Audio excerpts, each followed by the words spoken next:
schedule? Yes, Mama. Hey, where are you, you rusty SOB? Get your ass up here. Yes, Mama, I'm coming to get you.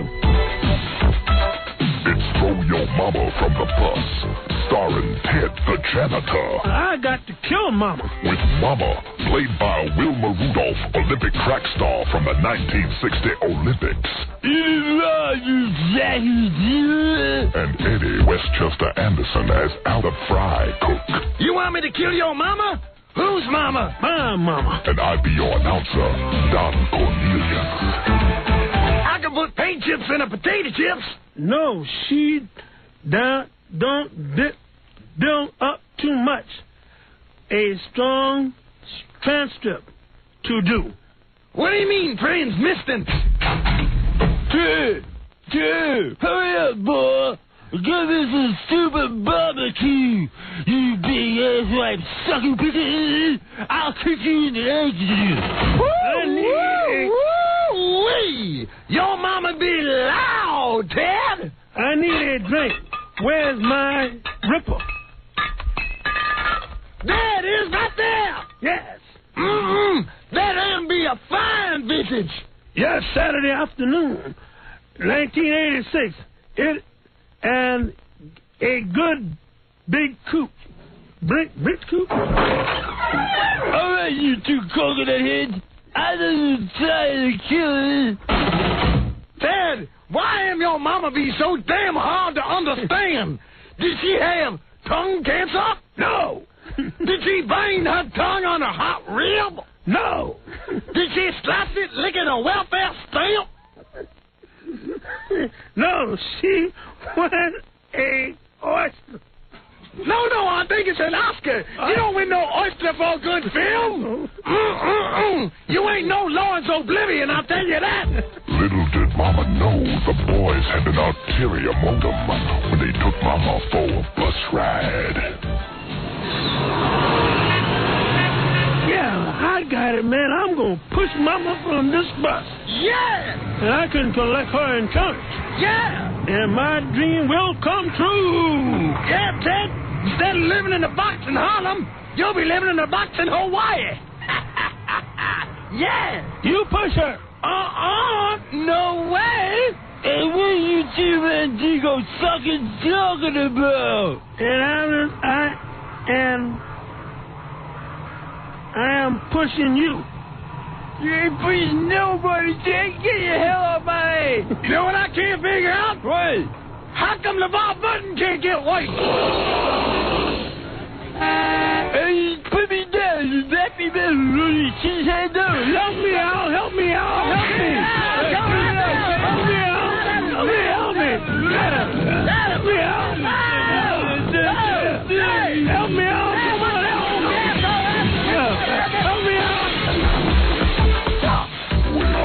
Mama finally died of natural causes. Because if it gets pushed in front of a bus, naturally, you died. Throw your mama from the bus. That voice, I can't get it out of my head. You shout at the people first. Okay. It's up to you. I don't want to put pressure on you. Right. All right. Any way that you feel, things are gonna be much better if we only will.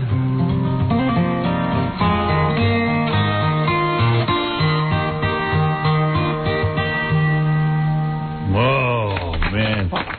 As a movie, talk radio is a massive critical success in the United States. It was inspired by the current bad boy of American radio, Howard Stern, whose show features intense interviews, strange guests, abusive phone calls, and everything else that deregulated radio will bring to this country once we open the sluice. To find out exactly what Howard Stern looks and sounds like, let's go live by satellite to New York. And if our Sinclair 6-inch radio aerial on top of the Empire State Building is in operation, we shall be seeing him right now. Can you hear me, Howard Stern? I can hear you, you limey bastard. Mellow out, will you? A busy man. Hey, everybody, good morning. Yeah, we weren't here yesterday, but we're back live, baby. Hardest working radio show in show business, if you want to call this show business. I'm not sure it is. I'm pretty sure circus clowns laugh at us. All right, listen, I got to take a break. You know the drill. I'll be back in a couple of seconds, and then we'll get the whole thing started right after these words. You're listening to The Howard Stern Show.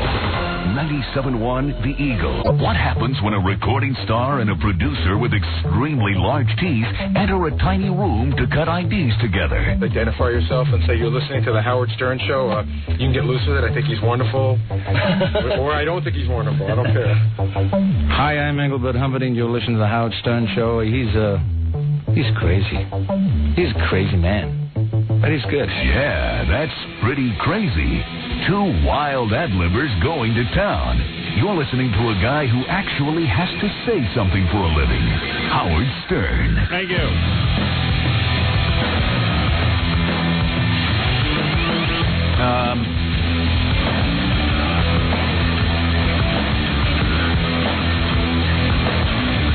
Yeah, hey, I'm digging this. Come on, Robin, let's dance. I'm feeling sexy. Yeah, look at me. I'm loose in my sweatpants. All right. Did you read about me in the newspaper at all? No, I did not. Okay. What have you been up to? You know I went out to California on Friday, right? Yes. Okay. The reports reached home already? Yeah, I went out to California Friday, Los Angeles, obviously, to some movie business. Of course.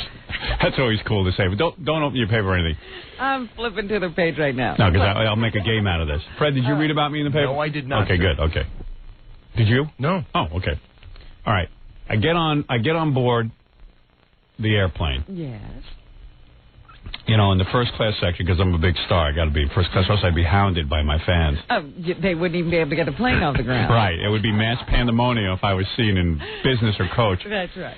And this flight I had to pay for myself, unfortunately. This is the first time I've ever gone out to L.A., and I figured out a way to get someone else to pick up the tab. You actually bought a ticket? Yeah, I was really bummed. Are you able to at least write it off for business reasons? Oh, yeah, of course. That's definite business. There was no But pleasure. weren't you shocked by the price? Yeah, I was. I was like, wow, this costs a lot of money. Isn't it like over $2,000? Yeah, my hotel is over $2,000. You're going to pay for that, too? And Yeah. that was a weekend. Yeah, that was a weekend. I stayed in that room the whole weekend because I said, I'm paying for it. I want to enjoy it. There's got to be some kind of room. Yeah, this better be good. Well, anyway,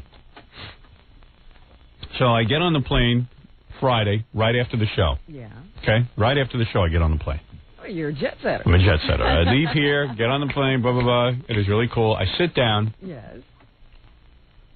And like 20 minutes into the flight, I had the weirdest premonition. Now, this has never happened to me in my life, but I'll tell you about it in a minute. But who do you think? I'm going to make a game out of this. Ooh. Who do you think would be the worst goddamn person? For you to sit next to? Just practically next to. Okay. In other words, I'll tell you where I was. All right. Here's 2 rows. Here's 2 rows. Okay, like side by side, left and right. And in the middle is just singular seats. Singular? Okay. Yeah, one Just seat. one seat. I was in the singular seat here, and these 2 people were here. Okay. 2 people, so I'm sitting virtually next to them. Who could be the worst? Men or women? A man and a woman. Kathy Lee and Regis. Kathy Lee and Frank Gifford. Oh, you're kidding? Stop Oh, man. Holy mackerel. Are you kidding? No. You were stuck in first class? Yeah. That's the worst. Yeah, yeah. Frank Gifford Yeah. and Kathy Lee? Yeah. Oh, that's too funny. Howard, you should have had them land the plane. Oh, man, you don't know what was going on. Well, what the hell? How did Well, all right, let me tell you what happened. The whole All right, thing. I'll You tell you the gotta whole tell us, like, when you got there, when you decided. First of all, every time I've traveled on a plane to Los Angeles, I've always made sure to bring somebody with me. Yes, I was going to say, you were alone? Yeah.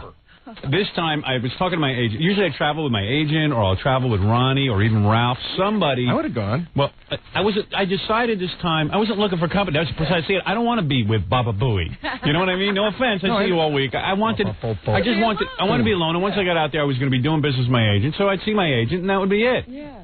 And I said, you know, every time I go, it's so uneventful. It's such a non-event. This would only happen to you. That I really don't need to bring people with me. For security blanket or anything. There's never been a problem. And, you know, it's crazy. I said, what do I always got to be traveling with people? I'm not baby. You travel by yourself. You enjoy it. You get into it. I like to watch a movie. I like to, go to sleep, whatever. So I get on the plane, and I'm sitting there like maybe 20 minutes in, and all of a sudden, I see a guy who kind of looks like Frank Gifford. Oh, no. Kind of looks like him. It wasn't Frank Gifford. Now, this is what's weird about it. I go, you know what? I think Frank Gifford and Kathy Lee are on this plane.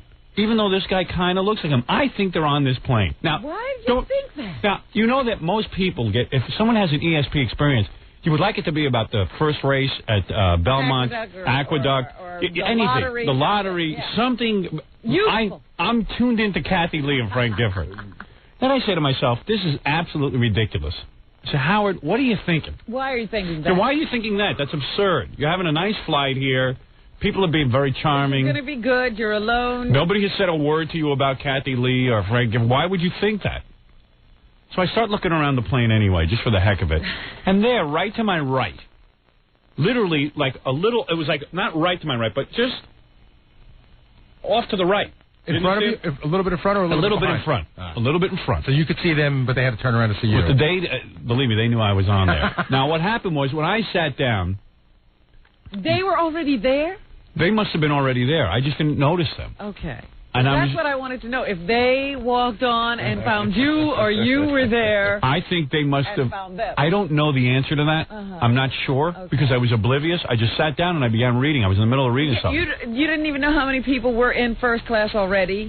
They had said the plane, they had already boarded the plane because what it was, everybody walks through first class to get on this particular plane. So they said to me, do you want to wait? I said, yeah, I might as well wait. I don't want to sit there while everybody views me like Lenham's corpse or something. You know what I mean? I don't like the Ayatollah. Have that barrage of people coming by. Yeah, so I said, I'll wait, you know. I don't want to cause a major scene. You know, if people see me, they can't handle it. So I just, you know, I sat down. I don't know if they were brought on after me. Or before you. Yeah, I don't know. I just don't know. I was unaware. And you didn't run into them before. No, which is odd. Yeah. Because I was brought on by special services, and you think they must do the same treatment. Wait, don't you have a place like the Captain's Club or something where you wait? Well, they did. You know, this is weird. They didn't put me in the Captain's Club. They put me in my own private room. That's why. Maybe they were in the Captain's Club. Yeah, but they gave me a choice. They go, do you want to go to like the first class club, or we can give you your own room? And I said, hey, give me the own room. I don't want to deal with anything. Huh. So it was one of the... Listen, I don't think it was that. All right. Because they gave me a choice. Because I'm just wondering if there was a possibility that you could have run into them before if you had gone to that club. Possibly. Who knows? Something we'll never know, Rob. One of life's mysteries. So, wait a second. This gets more bizarre. So I start looking around the plane, and I see... a guy. Now I'm looking at him from behind. He's got a bald spot, and you know, he's got like that funny color hair that guys dye their hair when they get old. Right. But I see his arm and his wrist, and they're big, like a football player. Oh, and I'm going, big guy. I didn't even know. Yeah, and I'm looking, and I go, you know, that could be Frank Gifford. I go, are you insane? Why do you keep saying this? Yeah, why am I saying this to myself? And I start to get this nervous feeling in my stomach that could be Frank Gifford. And then I look to see the woman he's sitting with, and all I can see is the top of her head, and it's that perfectly combed hair, like. No, perfectly coiffed, like a football helmet. Yeah. But a beautiful honey golden color. And I'm going, you know, that could be Kathy Lee. I go, wait a second, that can't be. I said, why am I thinking this? This is absurd. Where's Cody and Cassidy? So I'm looking at this guy who I thought was Frank Gifford, who's sitting behind them. And I'm saying, maybe that's like Frank Gifford's brother or something. The guy really looks like... Maybe Frank Gifford travels with a guy who looks like him. Yeah, like maybe a Frank Gifford look-alike or something's going on, but I don't know what was going on. All of a sudden, the woman with the plastic hair sitting next to the guy who I think is Frank Gifford gets up, and I look, and I go, and she's got a huge fat ass. And I'm going, that ain't Kathy Lee. I'm like, I breathe a sigh of relief. It's not Kathy Lee. She got a huge fat ass. I mean, Kathy Lee don't have a big fat ass. So... woman goes to the bathroom, and she gets up in such a way that you keep, like she's like facing the opposite way. I can't see. While she's in the can, I'm going, that can't be Kathy Lee. I go, but I keep looking, and I see, and he turns to the side. It's Frank Gifford. I say, it's Frank Gifford traveling with a woman. All right, now you got a scoop. He's cheating on Kevin. Yeah, no, but I didn't even think, like, he must be, maybe it's a publicist or something, you know, somebody, an agent, who knows who it is. This is all just 20 minutes into the flight. 20 minutes into the flight. The plane is in the air. Yeah, plane's in the air. I can't get off. 20 minutes into a 6-hour flight. Right. So...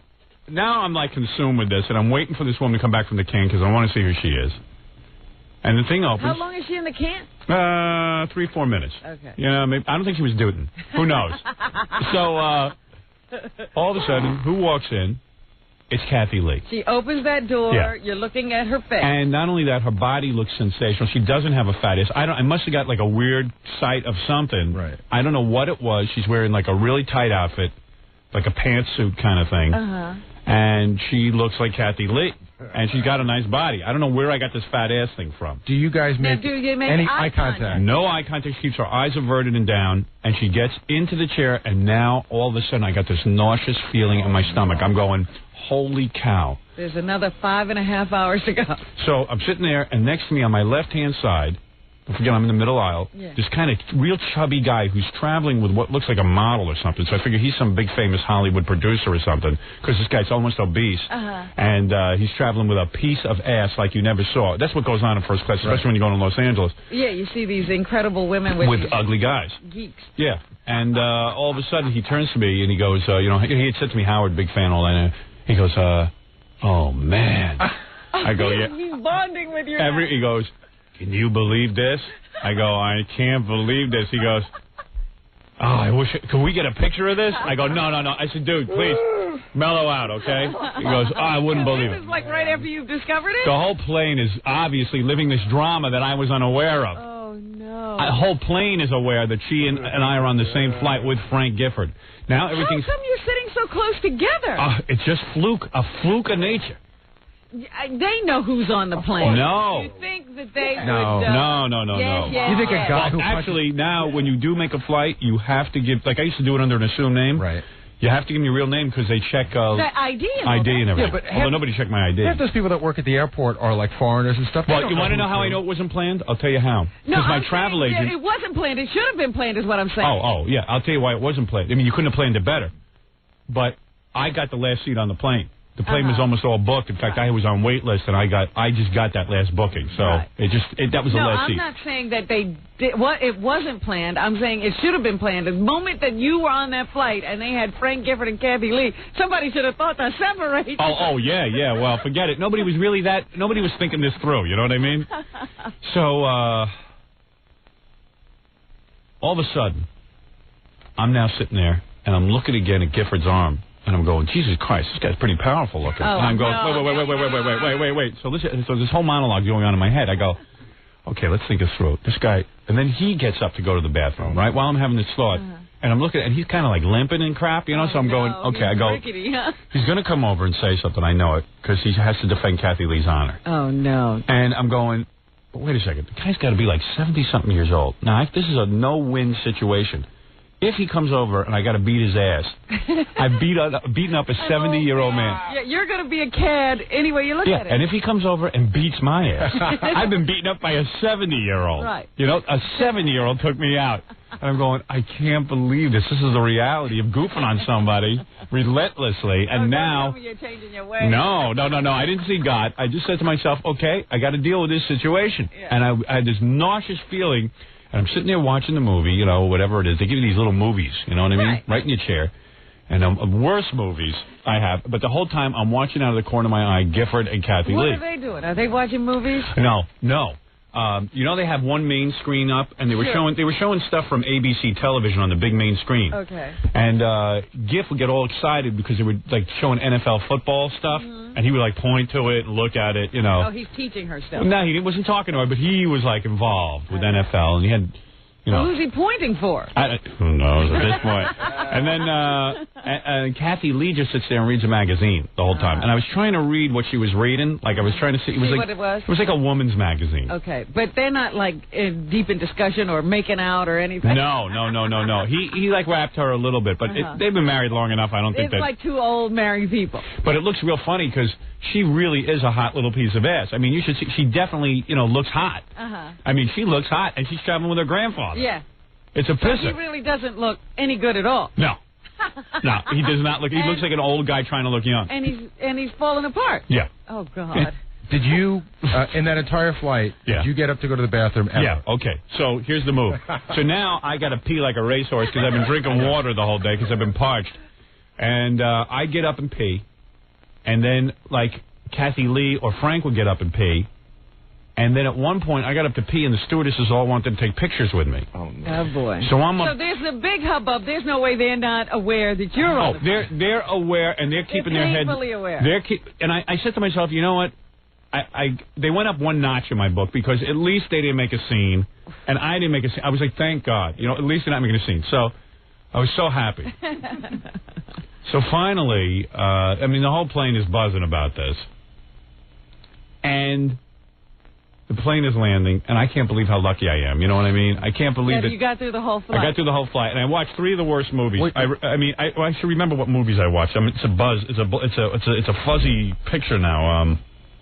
I saw The Rock, which is the worst movie I ever saw. Oh, my God. I loved it. You're kidding. Of course. Oh, Hoofa. The whole plane was complaining. That was up on the big screen. With Nicolas Cage and Sean Connery? Yeah, Kathy Lee didn't watch it, but the GIF. Oh, that's violent. The GIF like entertained, you know. He was watching. Violence. Yeah, Kathy Lee was upset, I think. Yeah. This is what I was thinking. And I thought it was so funny, like they wouldn't even make eye contact, and I wouldn't either. It was the same. So everybody's keeping their eyes down. You yeah. Look at them at all. And if you did look in their direction, their heads were down. Oh, yeah.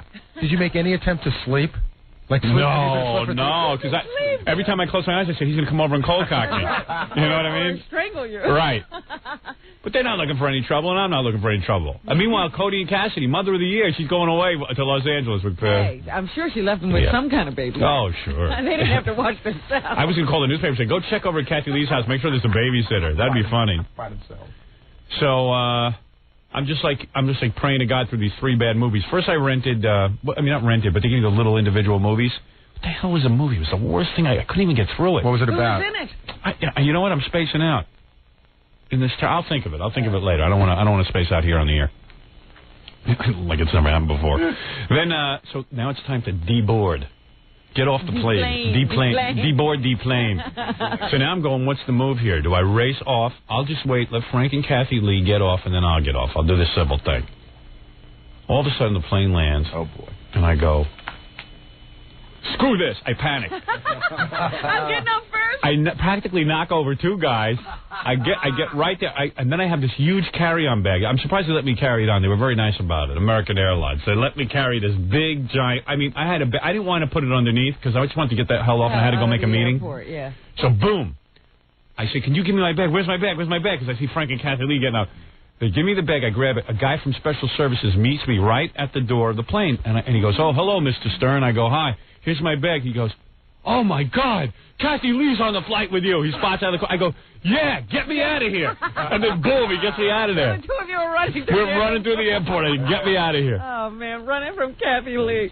Holy cow. I was convinced on the way back that Kathy Lee would be on my flight. Following you back. Yeah. I came back on Monday. There's no Kathy Lee. Thank God. The only famous guy I had on the way back, who's that 6'7" author, the real big guy? Michael Crichton was on my flight. Yeah, some people were making a big deal about him. Like old ladies were running over and rapping to him. He sells a lot of books. Yeah. And they all get made into movies. Right. Yeah. And he hates his father. Oh, does he? I read an article with him where he said they asked about his father. He goes, "F him. What did he ever do for me?" Really? Well, there's a good guy. Cool. Who, his father or Michael Crichton? No, him. Oh. Yeah, ready to go, Michael. Yeah, you like that. He's like taller than me. Yeah, and he's a big, gorky guy. Yeah, I went to the can, and he was using the can after me. I just want to say, if he's listening, I went in the can after some steward was in there. So he smelled it up. I didn't do it on the plane. And all I know is that Michael Crichton went in after me, and I'm going, oh, man, he's going to think I dooed it. And I didn't do it. I didn't. I swear. I went in after Giff. Giff went to the can, and then I raced up because I figured, let me see what's going on in the can, see if I can figure out see what's going on with the Giff. Because that I had to do, or else you would have said, well, you totally wimped out. So I can't believe you didn't go in after Kathy Lee. It was no opportunity. It's like weird. It's very weird. The whole thing. I didn't want to be that obvious, like I was on a mission or something, you know. Like I was trying to be fairly classy. Going through the can, retrieving her tissues. Yeah, right. But I went in. I figured maybe the seat will be all wet after Giff or something, but it wasn't. It was pretty clean in there. He kept it clean. He kept it pretty together. Well, good for him. Yeah, the Giff. The Giff. It's really funny to watch her traveling with him because he's gotten, probably when she married him, he was in fairly reasonable shape, and I don't know, but it's like, man, he still was as much older than her as he is now, and she was just younger. Yeah, so it still probably looked weird. She definitely looks like a chippy. You know what I mean? She looks like the trophy wife. Yeah, it's funny. Every time I see him, all I can think of is that she makes him go get his colon checked every 2 months. Yeah, I know. And he looks like a guy who gets his colon checked every 2 months because when he walks, he kind of like has like a little. It looks like a little limp or something. Yeah, like if you had your colon checked that much, you'd be limping too.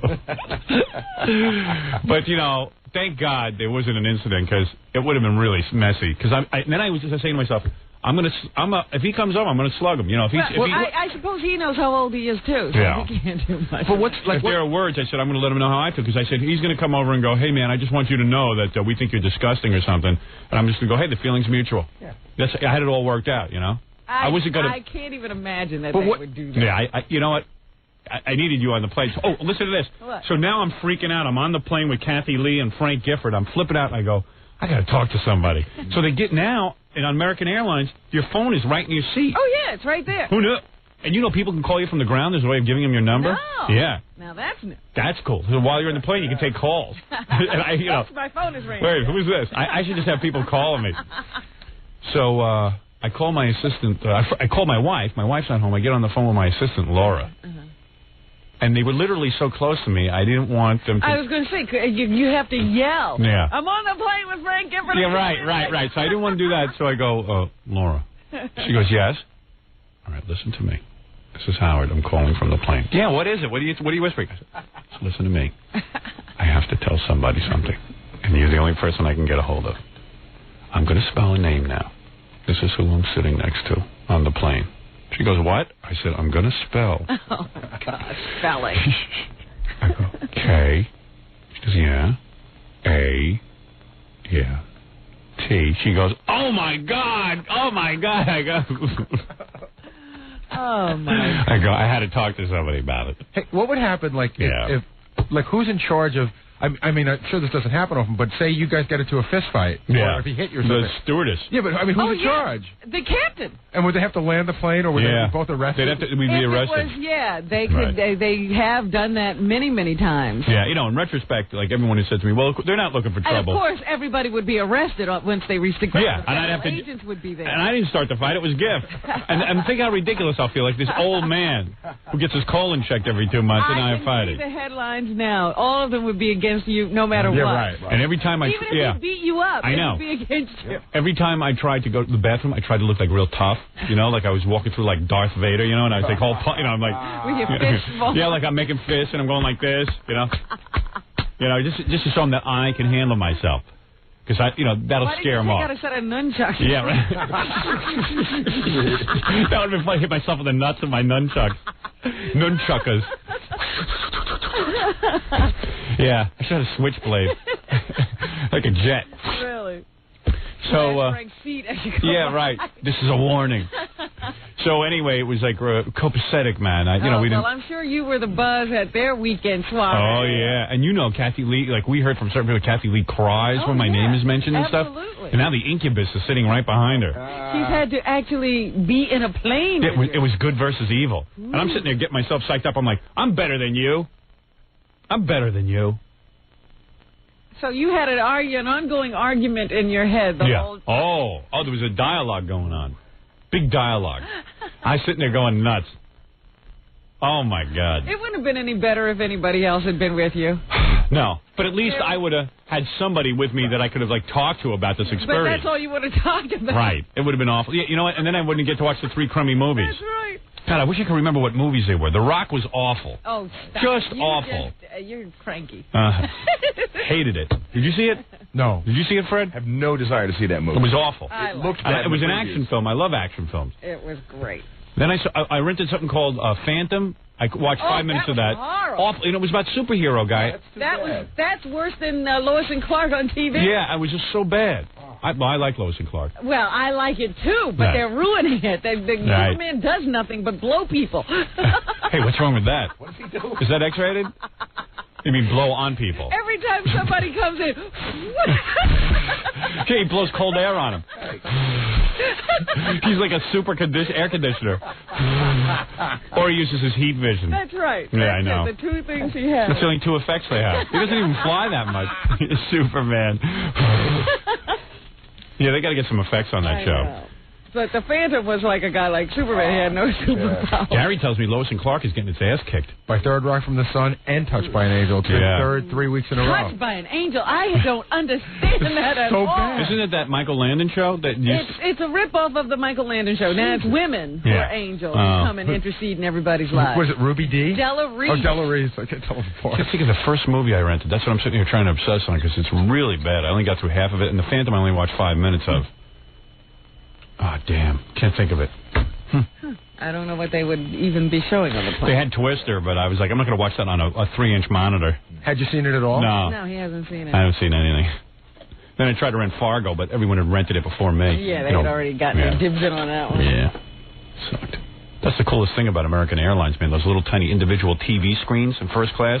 Well, they're not the only airline that has it. Oh, really? Who else has it now? I think in some United flights. Yeah, but American's the only one that flies direct, I think, to Los Angeles. No, United does, too. Continental does. It does? But Continental doesn't have the individual movies, Oh, I don't forget think. it. I wouldn't fly with them. But United does. Oh, they do? Yeah. Yeah. Well, all right, let me take a break. That was my trip out there. Whew, I don't envy you at all. Oh, my God. That must have been a nightmare. It was freaky.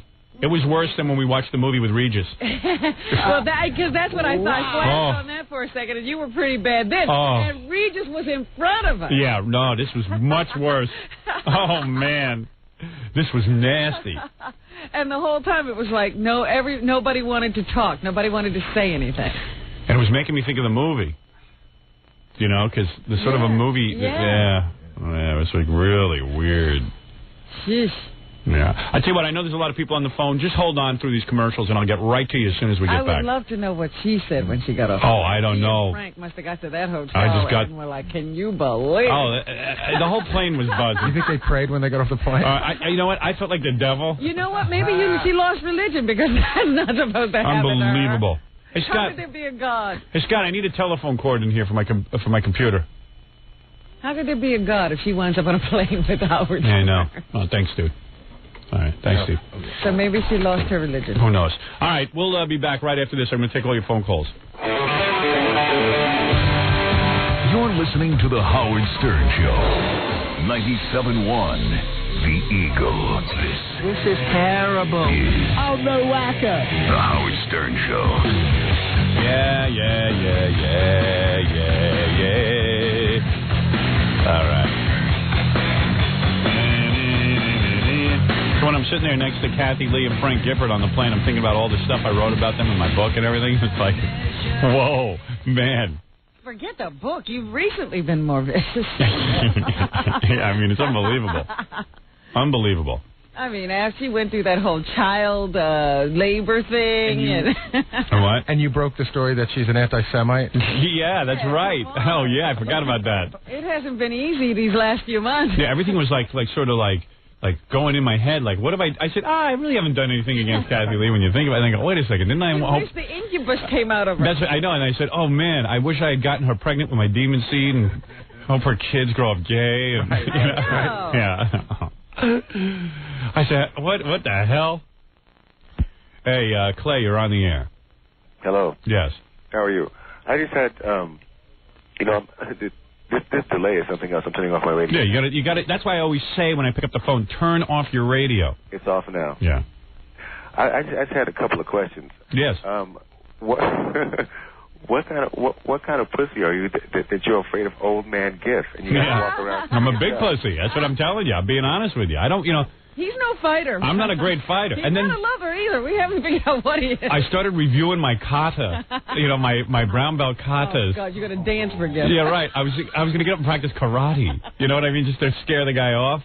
Like, wow, woo! You better have a lot of screaming. Yeah. Karate's so useless when a guy just punches you right in the face. Right. Like, what do you do? No, but I had already planned it out. Like, I was going to do one of my blocks, and then I was going to either kick out his knees or kick him in the nuts. You know what? But the truth is that Howard has never seen a fist coming toward his face. Yeah, usually I got cold cocked from behind. That's probably why Mrs. What's your name? What's your wife's name? Mrs. Stern. Mrs. Stern to you, buddy. That's probably why Mrs. Stern is always taking advantage of you. I mean, if you got to get psyched up to who's taking advantage of? You always complain about how your wife is always taking advantage. She never cooks for you. She never cooks for you. She's always got condom Malaysia or whatever that thing is. Up her knee, yeah. And that's why she's always got an excuse for you because you're not. If you got it, I'm not a real man. Is what you say. Well, yeah, I'm more like a girl. Kinda. Right. Kinda. Thank you, kinda. And I wonder if that thing. I told you I'm not a real man, and I'm a big scared guy. Howard, have you ever in your entire life, except for I guess in Roosevelt, have you ever been in a fight? Yeah. Like when? Yeah. Not recently. Not as an adult. Like past the age of 18? No. No. Only up until the age of 18 every day. And I've had my share of fights. You didn't ever pick a fight. People were never picked it. Yeah, right. Did you ever get in a fight? Never get a punch off? Oh, yeah. Oh, I told you about the two Polacks beat me up. The 3 Polacks, and I kicked one in the nuts and ran. I got that punch. A kick in the nuts is the same. The guy was doubled over and like retching. That's a girly move. Hey, Jean-Claude Van Damme would do the same thing, man. A girly move. 3 guys on one, and you don't use your feet? That's usually a guy holding a gun on you. Yeah, right. Yeah, 3 Polacks is scarier than a gun. All right, dude. Hey, thanks. Thanks for all your insulting words. What? Robin hasn't had a date in a long time. Can I volunteer for a dollar date? You could volunteer, but I'm not allowing her to go out with you. Volunteers. What high-level job do you do? Right now, I'm in the janitorial business, but actually, I do construction work, but I have a high-level layoff right now. Yeah, Robin's looking forward to not only dating you but supporting you. That's right. All right. I don't want to support. Mm-hmm. I just want to. You want some of our hey nanny? Oh, you want me to live at your level? No, absolutely. You're going to take care of me. all I want is a chaperone date by Baba Booey. All right, I got to go. Love you. Love you and love your horse. You must have a horse, too. Oh, man. Unreal. So today, Baba Booey tells me that we have a surprise guest coming in, not a mystery guest. A surprise guest? We won't be wearing... we won't be wearing... This evidently surprise guest is different because we won't be wearing blindfolds, but this person requested to walk in without us being aware that they were... Yeah. Huh. Without us... Star?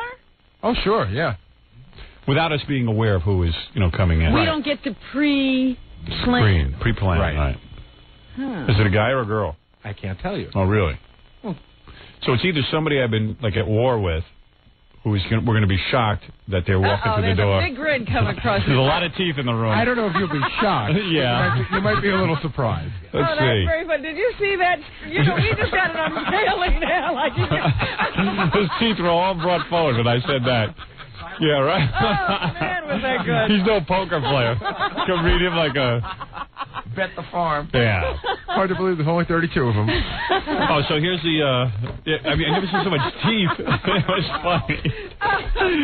It was like being at a private screening. All right.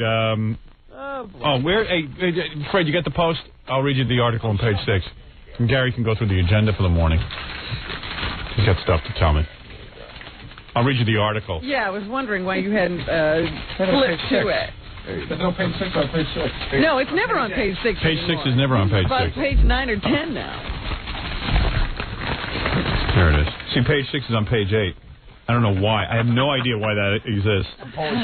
All right, it's called No Escape. Of all the people on all the flights in the world, the 2 who joined Howard Stern in the first-class cabin of an American Airlines flight to Los Angeles on Friday were the couple he has trashed relentlessly, Kathy Lee and Frank Gifford. Stern was en route to meetings with Paramount Pictures Hansha, Sherry Lansing. How do they know that? They know everything. How do they know? Did I mention on the air that I was meeting with Sherry Lansing? No, you did not tell us anything about your trip on the air. Yeah, I saw Sherry Lansing out there. She came on to me pretty heavy. It's a good thing they had to pull her off me. She's very attracted to me. Yeah, sure. And you resisted. I was in Sherry's office discussing the picture. Sherry. I didn't say anything about that. I said you resisted her advances. No, not at all. We were making out a little bit, that's all.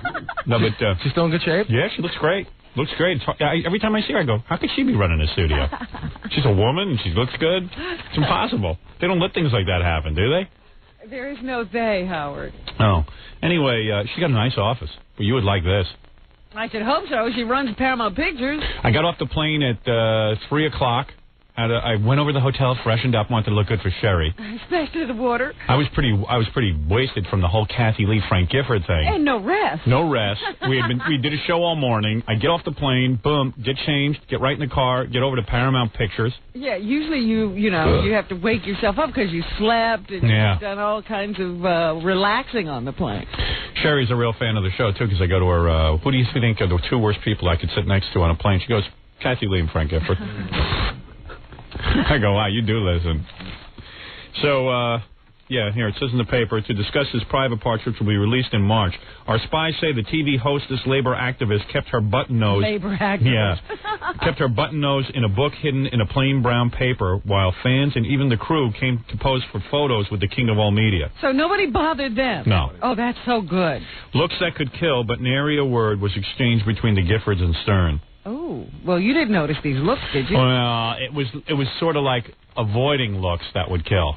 But probably if somebody was looking at her, the tight lip kind of thing was happening because she was so upset about the whole experience. Yeah. Her ass was in a twit. I didn't like it that everybody was fussing over you. Yeah. And there she sat. Yeah. Yeah. I like that. Yeah, I like that, too. That's good. Yeah. That made me feel good, too. Because, she sits there thinking, oh, everybody should shun you and run to me. I think the plane, if it had come down to breaking up into sides, I would have had more people on my team. Right. If it was like one of us has to be tossed over the side, they'd have tossed Kathy Lee. I was sizing up the entire first-class cabin, thinking okay, if a fight happens, who's going to be the one to break it up? Because I'm looking at that big fat guy with the young girl. And I even said to him, I said to the big fat guy, I said, hey, could I call you on the air? Because I need a witness. And he goes, I don't want to be on the air with that. So he must have been an important guy. He's giving first class with a young chippy. Well, you're sitting there talking to him. Why couldn't you say, hey, dude, we're sitting here talking. Let's exchange names. No. I didn't. You know what? Then he was looking to get started with me the whole flight. Oh. And I was just like, I didn't want to get started. Maybe he didn't want anybody to know that he was on a flight with a young chippy. No. It was his wife, actually. Oh, yeah? He just married her a couple of months ago. What would you say the age difference was? It wasn't so much age difference. It was the weight difference. She was like a stunning blonde. Body from heaven, and and he was a mess. He was barely fitting in the seat. You know what I mean? It was kind of funny. Dear. It was just kind of funny. So I said, this guy's got tons of bucks. And she closes her eyes. And does it, huh? Thinks of me. I don't know. I don't know. Maybe they're in love. Sure, I wasn't going to say, but it was Gifford, his young wife, and obviously they went alone without a young wife. Well. You had to work. I actually was there to work. Everybody else was vacationing. Yeah, so I was over at Sherry Lansing's place, Paramount. That was kind of cool. Yeah. They picked me up in a limo and went over, and we had like a 2.5-hour meeting. How come you wound up paying for your own flight? I don't know. I just did. Kind of sucked. It's no big deal. Well, I just wonder, since you're going to see them. Well, I called for the meeting, that's why. Oh. If they'd called for the meeting, it would have been a different story. And say what the budget was, that's it. They don't have any more money for the private. Yeah, right. Dude, you're on the air. Good morning, Howard. Yes. I'm going to be out of the country in February. I'm going to miss your movie premiere, unfortunately. It looks like it's going to be March because March. Yeah. They have to. What Sherry explained to me is that they float dates. They were always float. What does that mean, float dates? Well, it depends. You don't come in here with your movie lingo like we all know what you're talking about. Well, hey, you guys are out of the loop. I'm a Hollywood kind of guy. Bring us in. She says, well, her marketing plan has always been either February, first week in March, somewhere in there. She didn't know exactly when she wanted to release it. She said it depends on. They look at different things. They look at. First of all, when the filmmaker is going to be absolutely ready. Yeah. And Ivan was saying and Betty was saying they would like a little more time because, they want everything to be just right. Mm-hmm. And secondly, they were saying that they go by what weekend it is, how many films are coming out on a weekend. They don't, they have a whole marketing strategy. So I said... But I don't understand still, floating dates.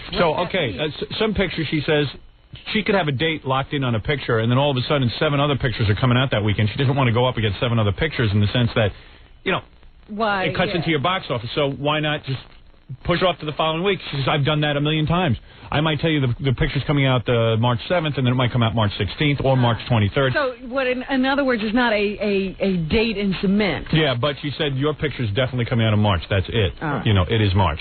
I would think... Yeah. Sorry. Does... after it's released, how soon before, it goes to, video or pay-per-view? Oh, geez. I don't know. There's a chance. But I don't even know any of that. I mean, usually things don't go into video for a good... couple months? 5 months. I saw something on pay-per-view last week. It had to be less than 3 months. Yeah, but that's because it didn't make any money the Those first are real time crummy around. movies. Yeah. Hey, is Jackie back yet, or is he still out sick? No, Jackie's a weird guy, Now, what's happening with him? Well, I don't know what's happening with him, but... Jackie got like pneumonia or something. He claims now he has pneumonia. He got sick. Meanwhile, he was sitting here every day looking like in perfect health. He looked as good as he did any other. Yeah, I know. How he could looked fine. anybody tell he was sick? Well, and the point is, when Jackie gets sick, he doesn't slow down. Like he'll run around all like when the weekend will come. Hey, it's the weekend. He won't lay in bed and sleep. Or he won't go home after the show and sleep. Yeah. And get better. No, he's sitting there on the phone running Jokeland. Yeah, and I mean, something nobody needs to really run. I mean, if Jokeland stopped tomorrow, it would be all right. He must have been a little sick. He must have felt a little sick because he didn't show up to John's birthday party. Right. Because he couldn't drink. Yeah, like what's the point of going to a party? Because he was on antibiotics. And he's like, I was like, well, can't you have fun without having to drink? Of course not. No, not really. Cold. Learn that. No. So anyway, Jackie ran himself completely down, and then he says, so the doctor says, I want you in bed for a week. Okay, now, Friday he wasn't here. Right. And we were off Saturday, Sunday, Monday. Right. You're telling me already 4 days. That's already 4 days. I mean, but he started in bed on Thursday. Right. After the doctor told him. Yeah, supposedly. So we've almost got 5 days here. Yeah, you almost got 5 days here. And I said to Gary, so where is he? Is he coming back there? He goes, no, I don't think he's coming back till Thursday. He's got to take an exact... A whole week. Yeah. When he called me, he told me that the doctor told him this Thursday at the earliest, which to me means why come in on Friday, which means we won't see him until Monday. Yeah, right. Jeez. Hey, Howard. Yeah. I think this is an oldie, of course. I've been trying to get through to you for a long time, but do you remember what the first rule of comedy is? The first rule of... Never let him see you sweat. Nah. That's Elaine Boozler from the TV commercial. Nah. What is the first? Sir, I'm not sure I ever learned any rules of comedy. Well, I learned it from you, Howard. What was it? The first rule of comedy is when it's not funny anymore, that's when it's really funny. Right. Yeah. I think you owe Jackie an apology then. Remember when Patty Reagan came in and you forced him to apologize to her? What is this guy talking about? Huh? I got to go. Thank you. All right. I just don't know what you're talking about, and you're boring everybody. All right, F. Robin's fake laugh. Nope. That's pretty good. No, that's funny. That's the first rule of comedy. Just be funny.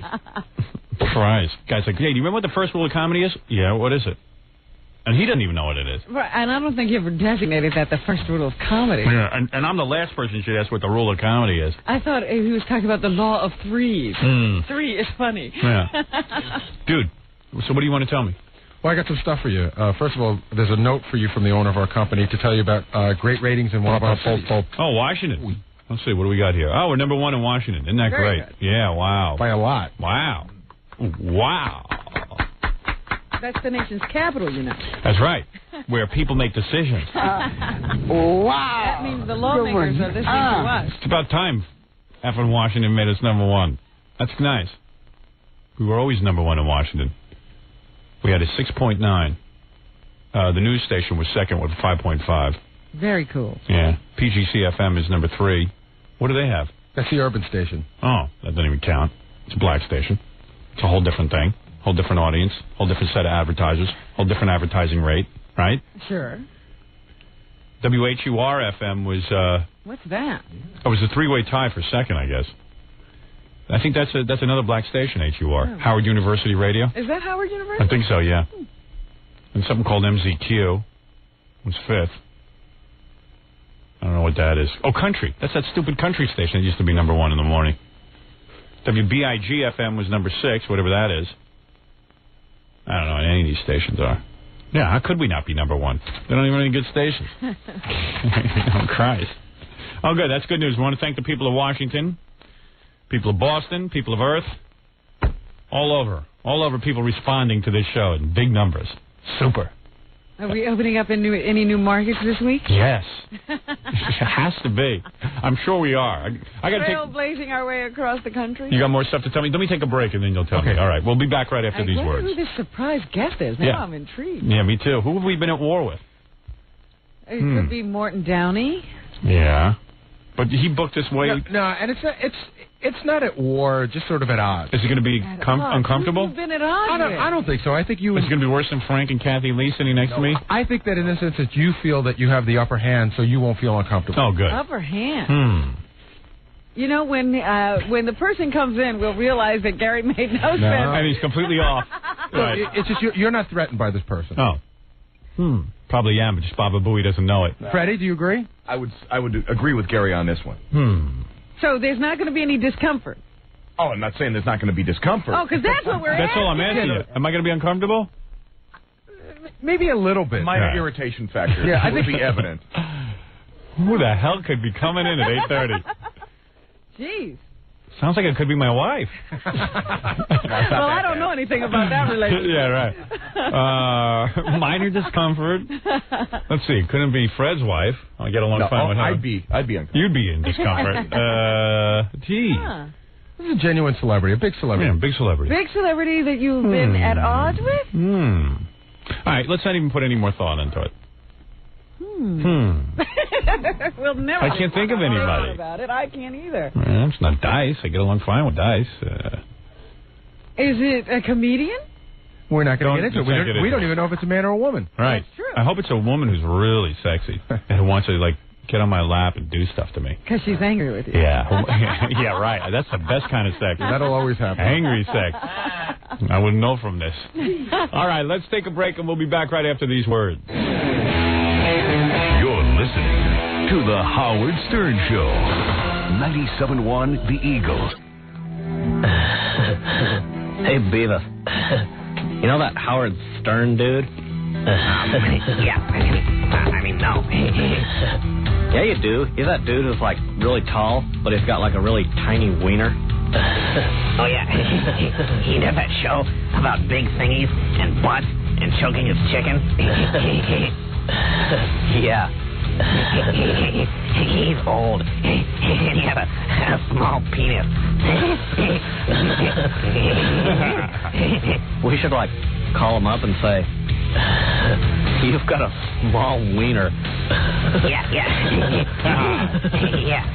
And you're old. It's the Howard Stern Show. Yeah.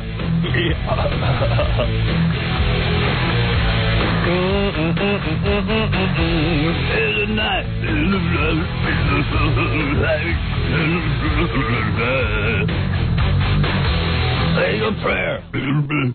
I love that. I love that song, man. Ah, man. Right, Robin? That's right. So, that too. So, you know that dude I was sitting next to on the plane ride back, Michael Crichton? Mm-hmm. I think that was Michael Crichton. Gary's reminding me how rich that dude is. Oh, yeah. He wrote Jurassic Park and the sequel. Absolutely. The Deep and... He wrote ER. Jaws, wasn't that... No, that's Peter Bensley. You're thinking Peter of. Bensley. Didn't he write ER? He created ER. Yeah. He created ER. Yeah. Congo. Yeah. And he was sitting there. Right. He was sitting there with some book. I was watching him, and he's like crossing stuff out with a pen. Like, I don't know what he was doing. And then Was it a bound book? Or a bound book, but he was like he's writing. crossing out things in there? Yeah, maybe he was doing research for his next project. You know, he's a doctor also. Oh, is he really? Yeah, that guy's like incredible. Yeah. He's a doctor? Yeah. Wow. That's why the ER is based on his life as an intern. Oh. He's a doctor. He actually worked as one for a while. And then he was sitting there like typing into his laptop. You know, like the author. Yeah, well, he's a major business, you know. Yeah, Gotta like keep working. Yeah, he was like working the entire plane flight while everyone else was like mellowing God out. forbid that he should stop working. Hollywood will run out of words to say. Got a big mug of Java and was on his laptop, you know. And I'm sitting there like reading comic books. Like he's one of those writers who doesn't even need solitude. Yeah. He can write on the plane. Yeah, you know, and like these old biddies, old women come up to him. That's who his groupies are. Old women, like they discuss books and stuff, and they were bugging him. Yeah, well, they're the ones who hang out at bookstores. I was coming out of the can, and he was waiting for the can. I just said, "Hey, man, what's happening?" And he just like, "Hey," you know, that was it. Didn't he also write that Disclosure? Yeah. Disclosure is his? Yeah, that's his too. And what's that Wesley Snipes one with Sean Connery? Rising Sun. Rising Sun. Right, Yeah. okay. Yeah, he was typing into the laptop. I go, I guess he's like making $80 billion right now typing. That's right. You know what I mean? He needs a laptop. They paid him like some scary amount of money to write a sequel to Jurassic Park. Mm-hmm. Yeah, give me some scary money I'll write a sequel. Jesus. Well, wouldn't you give him scary money? Look at how much it made.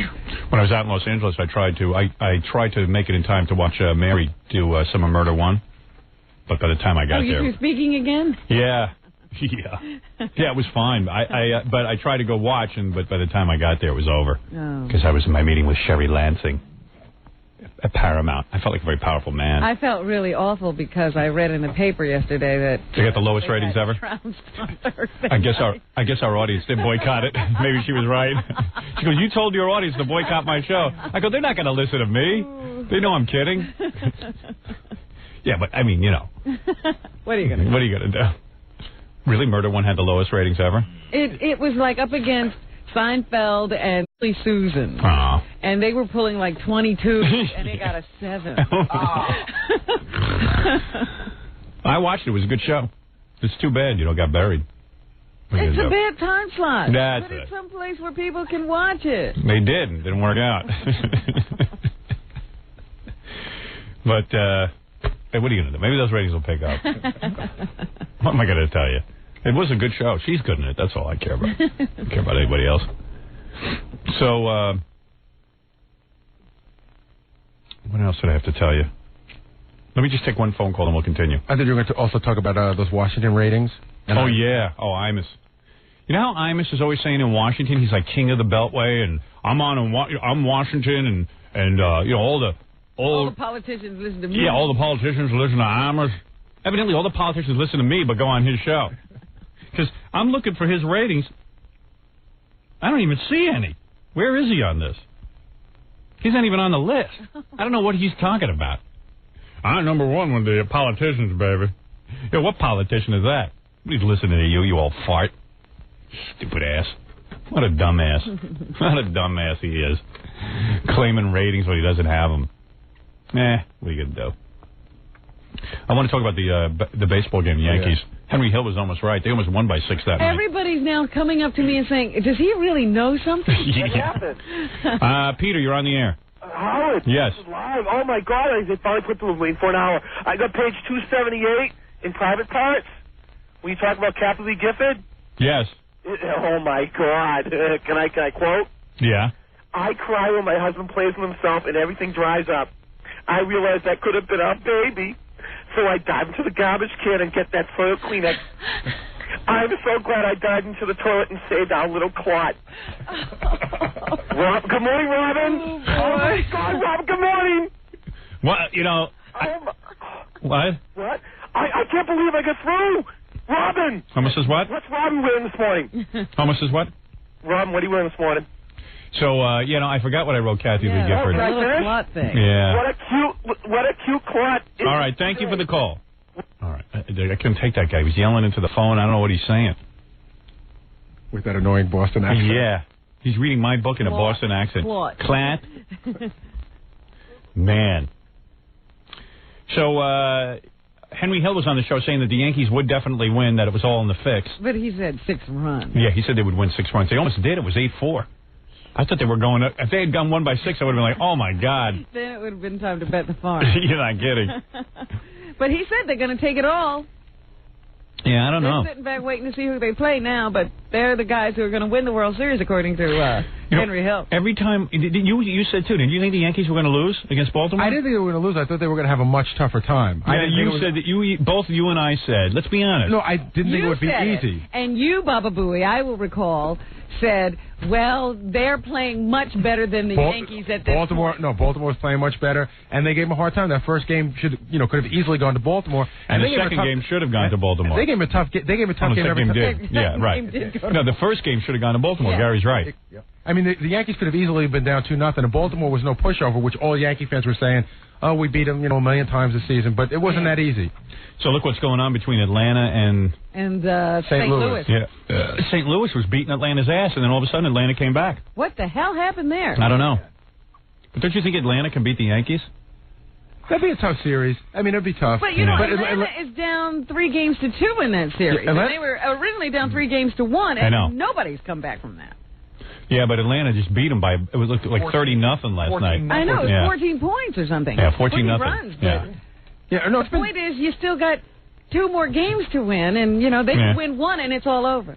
That's true. But they're playing both games in Atlanta, which is, good for Atlanta. But they always talk about this home team advantage. It makes a difference. People in the stands on the field. Let me tell you something. It don't make no difference. Even the guy from the difference in New York because you got people catching balls. Robin, you don't know anything about throwing junk. You don't know anything about sports. Even the guy from Atlanta said last night on the news this morning.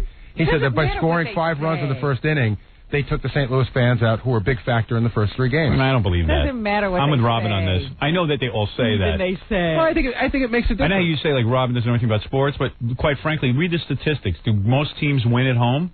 No. No, they don't. A bigger percentage does. Yeah. It's not 50-50. More teams win at home than not. All I know is one night I was going out to some sports function. Yeah. And I took Baba Booey with me because he's supposed to know so much about sports. I recognized more of the people than he did. Right. Sorry, I didn't recognize the hockey goalies while they wear masks. Yeah. He knows so much about sports. What else you got to tell me? Anything? I want to let you know that your paperback goes on sale tomorrow. Oh, is that right?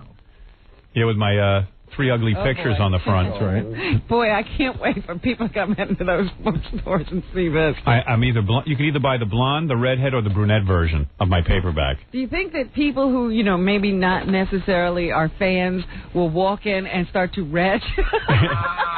They're not expecting this when they go to the bookstore. It's really weird. I mean, if someone had said to me when I was a kid that one day I would write a bestseller, let alone 2, I would have said, no way. No way, I'm an idiot. And it's impossible. But, and my father would have beat me up. Oh, sure, he would have punched me. Just balled up his fist and punched Yeah, right. He said, you don't write anything. Boom. I never see you writing. Right. He'd get mad if I'd say anything that wasn't exactly true. Shut up! Sit down! All right, Dad, easy. So, I got to tell you that when it came to making a cover for my paperback, Miss America, I guess when I saw this cover, because Judith put this together, when I saw this cover, I went, why can't I be handsome on the cover of my book? It's a bestseller. Come on. Yeah. How many people get to do that? Yeah, I mean, I really I don't want to be funny on the cover. I think they thought that you were handsome on the first book cover. Yeah. You can't be handsome on your second book. I guess not. Rule? I mean, even Rush Limbaugh, as big a fat and beefhead as he is, gets the best picture on his cover of his book. And that's not good. It's all head. Yeah. You might as well try to be funny. Yeah. So there's a hideous picture on the cover of Miss America. It's absolutely hideous. I really do fear for the people who aren't expecting this. Yeah. And it really will make you sick. So, like, Judith sent it over and goes, what do you think of it? I think it's wonderful. I think it's beautiful. Yeah, she said, I think it's beautiful. And I go, my first reaction was, this is never going to be released. I am not allowing it. So then she called me up and said, well, if you're not allowing it, you got to go out and take some new pictures. And I go, I don't have time. I'm making a movie. She goes, well, then this is the cover of the book. I go, you know what? This is not happening. I started a fight with her. Then I thought, I hung up the phone and I went, wait a second. Do I really want to go sit and pose for new pictures? Let this be the cover of the goddamn book. Who cares? If you have to get into, a get-up again, it's going to be a whole deal. A whole day. So I've gotten to the point in my life where I'm like, I'd rather have an ugly picture of me on the cover rather than go sit there in front of a photographer for a whole day and make a new picture. Well, this is exciting. Just a picture wouldn't be so exciting. Yeah, this is something I hate. But it's interesting. I'll tell you, it does get people's attention. It is exciting. It's going to be... People are going to be complaining just because it's there. Who do I look like on the cover of that book? No one. You have a long face for some reason in those pictures. I know. Your hair's so high. Yeah, I know. Yeah, I mean, come on. Who ever had hair like that? Drag queens. What do you... I don't know what that looks like, though. I'm telling you, drag queens are more circumspect. Well, anyway, Miss America on sale tomorrow in paperback. Also, there's some new pictures and stuff from book signings. Okay. Yeah. Also, we got, Robin does, she rides a horse now. So we got an application for press credentials for the 113th National Horse Show. Really? So, we're going to go there and tape it. And they give you this big questionnaire, and it asks you, like, we are interested in preview interviews prior to the show, or we're interested in the press conference, or we would like to film Cigar. Do you know who Cigar is? No. It's like this famous horse. Yeah. But one of the questions... One of the winningest horses. Yeah, one of the questions that you can check off, it just says, we want to interview Christopher Reeve. Really? I know, because he's going to be there the first night. He's opening the National Horse Show. That is weird. I was going to tell you about that. I mean, talk about putting a damper on a situation. Like, do you want to go to a horse show with a guy whose whole life represents a major disaster on horses? I know. He keeps hanging around these horse events, and I'm like, why? Why do people even want to see him at a horse event? When I'm on a horse, the last guy I want to think about is Christopher Reeve. It's a bad reminder. Meanwhile, how weird is it? I was watching HBO last night. I was fascinated because Christopher Reeve was in that wheelchair movie. Yep. He's in a wheelchair, is paralyzed. And, I've seen that. And these two people are plotting to kill him. Right. Because he wants to get insurance money for his people that he's leaving behind. They show every Christopher movie now, like that one with Burt Reynolds. Yeah. That really bad one. Yeah. Switching channels. You know what? That is like maybe the worst. But it's on every day now. But it's fun that one with Kathleen Turner. Yeah. Ooh. And you know what it is? You have to watch because it's when he can walk. Yeah, you want to see him walk and move his arms and stuff. Man. But the one where he's sitting in the wheelchair, that's really eerie. Yeah. Ooh. Yeah. I was fascinated. I had to stay up last night and watch that. I was dead tired, man. I was jet lagged out, and I just like I can't turn this off. Yeah, he's sitting in a wheelchair acting. And he wants to kill himself. But at the end of the movie, he gets up. See? Right, and goes home and has sex with that nice wife of his.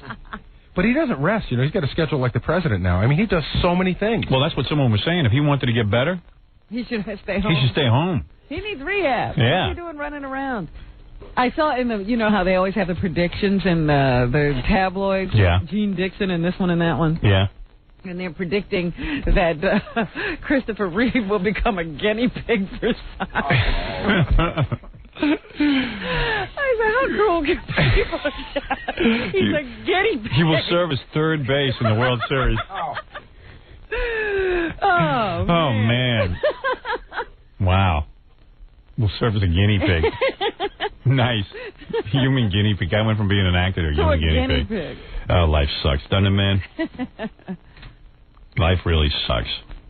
Also, I want to know if you're interested. I have a light action. How can you do that? She's 20. Does she strum with them or actually finger the chords? I asked her that. Yeah. She's 22, 5'8", she weighs 120 pounds. And I said, well, do you just strum chords? She goes, I go, do you, finger pick or whatever you want to call it? And she goes, I can do anything. I go, well, what do you play? She goes, you name it. I go, well, what's your best, if I said play your best song, she goes, I do Hendrix tunes, I do blues, I do folk, I do rock. Hendrix or nipple? How do you, let me just say, how big is she? Does she have a D cup? She wouldn't tell me. And does she hold them? And I picture Is she said naked? She takes her. Well, she has to be. She's topless and the guitar fake. At first they got to be tough. I asked her if she would do it, and at first it was only like she would only do it for you. But I said it would be funny if Robin and Jackie and Fred couldn't see it. Right. You what sort of want to kick kick it it. in his back office? Yeah, yeah. She wanted to do it on the air, but you'd be the only one in. And then she said she'd open to discussion on that. Well, in any case, anyway, she wants to do it, we want to have her on. Okay. Well, doesn't she plan to do this for others? Why would you develop this? Well, remember... Yeah, I know. It seems kind of pathetic to just do it for yourself. And you're sitting around the campfire in front of a bunch of kids. You want to be able to play a guitar. I wonder if she doesn't play guitar with her fingers at all. Well, here's the funny thing. I said, how did you learn how to do this? She gives me this totally ridiculous answer. She says, well, I've been playing guitar since I was 4, and I took lessons for a while, but she never told me how she got to the nipple. Around the house and going, she had this bizarre thought, I wonder if I could strum this guitar on my nipples. Think about that. She had to have that bizarre thought. Yeah, and then try it, and then continue. Yeah, and then don't you think, some guy's figured out to, strum a guitar with his penis? This must be going on out there. I'm not even that bizarre. And she probably, but I got to see that, of course. Can she come in today? No, she doesn't live in the city, but I'll get a hold of her. Get her in here. Wow. I had to ask about that one. Don't even ask. Seriously, how could you ask? That's funny. She should have been booked for today's show. A girl who plays guitar with yeah. Wow. Surprise guest. Yeah, I'm pretty surprised guests will suck compared to nipple playing. Girl. Man. And the last thing I want to talk to you about is, that the president and Dole are doing a debate tomorrow in San Diego tomorrow night, and they're letting people from the general public ask questions. Just anybody who gets Yes, it's like a town meeting. Right, like a town meeting. But I found out that they gave out most of the tickets to students from the University of San Diego, where it's going to take place. Yes. And they're, I guess the Secret Service is screening the people who ask the questions, but not screening their questions. Yeah, maybe someone could ask Clinton what he plans to do about the FCC. Right. There you go. For Howard Stern. Be specific. I know that... he's also going to be making some kind of statement today. He's releasing a new report on television violence. Uh-oh. So he's, into all of that media control stuff, too. Yeah. That's because it's an easy issue. Yeah. It makes him seem like he's a family values guy. I don't care if they go after violence. Just don't go after sex stuff. Yeah, let's get rid of the violence and go all sex. Yeah. Yeah. Unbelievable. That's the agenda? That's it. All right, let's go home. We didn't like any of those topics. No. I got to take a break anyway, and then I'll get to the people on the phone right after these words. What is this gift card? You're listening listening to The Howard Stern Show. 97.1 The Eagle. She was the cute girl on Family Ties. Here's Justine Bateman and resident genius Stuttering John. So, let me ask you, how do you celebrate Earth Day? How did I celebrate Earth Day? No, how do you celebrate it? How do I celebrate it? Well, I'm doing a play right now, so I'm really just concentrating on that. You don't generally know what's going on around you when you're working, so. I hear you. How's your new show, of Sydney, doing? Well, that's Valerie Bertinelli's show, I think. I'm sorry. Do you laugh at Tina Yada's trying to make a singing career? No, she's actually got a very good voice. Really? Have you heard anything on the set? Yeah. Should I look at the rest of your questions to make sure it isn't bad. It is bad. Do you think that Meredith Baxter Burney should have a longer name? Well, actually, I think it's probably just going to go back to Meredith Baxter now that Bernie got a picture, you know. Is that true? Well, yeah, I'm pretty sure. Did Scott Valentine ever slip you the tongue? No, I think he does that to his wife. Did Scott Valentine ever slip Michael J. Fox the tongue? No, but I'm sure he'd slip it to you if you these questions are very odd. Did you ever hear of, well, let me ask you a few more and I'll explain. Was Michael J. Fox fooling around with Tracy Polling during the show? No, these are really, I'm not going to answer any more of these questions. Well, did you hear of, this is going to be, you know, on the air. I mean, this is what the cause, with for Earth Day and for I know, but these questions have nothing to do with any Earth Day or any war. I'm sorry. All right, could I just ask you, was Michael, I asked you that. Did Arthur Miller write this play you're in while humping Marilyn Monroe? These questions are really f***ed up, and I'm not going to talk to you anymore. Justine, you're going to make some poor guy's life very long. You're listening to a man who would like to hump you anyway. Howard Stern. I'll hump anything that walks. You know that. I haven't seen how God. She did. In the back of a trailer. She said he cured her of bulimia. Is that right? Yeah. I'm waiting for him to cure me. How does she know God cured her of bulimia? You'd have to talk to her about that. I just tell you what I read. You're digging the music. Who does that? Danzig. What are they, a German band? Danzig. Sounds like a German word, Danzig. Snakes of Christ. Huh. Devil worshippers, eh? Snakes of Christ. Snakes of Christ. Sounds like a devil. But Don had a baby girl and named it, I read this in Cindy Adams' column, named it, talk about a pretentious name. Listen to this name, you ready? Yeah, I know. Lourdes Maria Chacona Leon. Lourdes. That kid won't have too much of a problem. Nickname immediately. Lourdes. Oh, Lourdes. That's like David Bowie said, he named him Zoe. And the kid changed his name to Joey. So thanks a lot, Dad. Thanks. You're That's because freaky. you were on an acid trip. Yeah. What about me? Yeah. Unbelievable. Yeah, so I... But Donna had a C-section, did you know? Oh, is that right? Yeah, by choice. Like, didn't want to deliver vaginally. Well, you know, that became this whole controversy as the days were wearing down of the pregnancy. Was she actually going to give birth naturally, or was she going to actually go in and just have a C-section and be doped up and have the baby taken from her? And then she had to issue statements, because I guess she got so many complaints, that she was going to try to go the natural route. She wanted the whole experience. Why would she want to, she's so into her body, why would she want a C-section scar? This woman didn't want to go through labor. Really? Well, supposedly, this is what I read, that you should always try to let the baby go through vaginally because the vagina, I love that word. It's a dumb word. Who named that a vagina? Who looked at that and said it's a vagina? Guy? You know, yeah, guy. It was a guy. Guys get to name everything. Guys get to invent language. I'll call it vagina. It's like maybe that was his wife's name. Yeah. I'm naming it after you, honey. Honey, a vagina. Here. You're not going to do what I'm going to do. I'm going to do you the biggest favor of your life. You're going to live on forever. Like, what are you going to do for me? What are you going to do? And men are always going to love you. Hey, what are you going to do? You going to get a tattoo? What are you going to do? No, vagina. Listen to this. You know that thing between your legs? And I'm inventing a language? I'm going to name it vagina after. It feels good. And the name vagina is so popular, everyone's going to think it's named after them. Like probably back then, vagina was a big name. You think? Yeah, like it's like Robin is now one of the most popular names. Everyone was named vagina, and she goes, what's so special about that? No one's going to know it's me that you're naming it after. How'd they name it that? I don't know. I don't know what it means. What is the Latin for that? And I've heard guys call it a virgina. A virgina. And everybody says, yeah, it's named after the state of Virginia, isn't it? It's a vagina. Yeah, and I never know what to call it when I'm talking dirty. Girls always call it a vagina.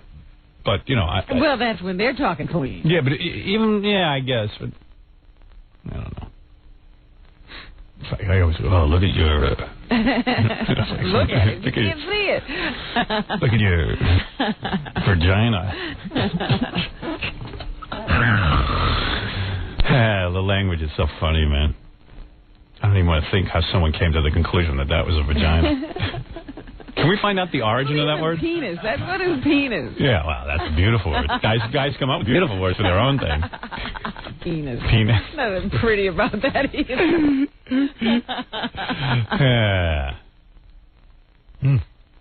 What were we talking about? How do we get... Oh, vagina. Oh, Madonna. Madonna. Vagina. You were saying that...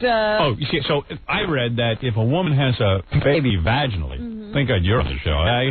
If a woman has a baby vaginally, what happens is when the baby starts to come out, the vagina will squeeze the baby's head and like it does something good. Like squeezing the baby's head is good? Like you know how the cranium is soft when a baby's born? Yes. And like so it can squeeze through the vaginal walls? Right. Supposedly that whole process is very healthy for the baby. Well, it's the most natural, so I'd imagine it's the best way to do things, but... Although a lot of women say, if women have herpes and stuff... It's bad to come through there. It's bad to come through the vagina, and so they make a special appointment to have a C-section. Right. Oh. But, but I'm not saying, she just might not want to go through the pain. I mean, I don't know what... I know a lot of women who try to escape the pain, too. Right. So, but there are a number of ways to escape the pain. I mean, I have no clue, because I've never done that. Right. I don't know what it's like to have the whole lower part of your body anesthetized. Right. And then not know what's going on down there at all. Yeah. See, that must be weird. Well, I forced my wife on the first two births. I convinced her, let's say, to not have any painkillers. She was totally feeling everything that happened. Yeah, and then, like, finally, she was into this all naturally, and finally on the third one, she said, I'm talking to some people. I'm getting my whole lower half, like, blocked out. I go, honey, you don't want to be full of drugs when the baby comes out? She goes, I don't care. All right, do what you want. Do what you want. That's awfully painful. It's easy for you to say don't take drugs. Well, what can I tell you? My mom used to take me to the dentist all the time with no Novocaine, and they would drill my head.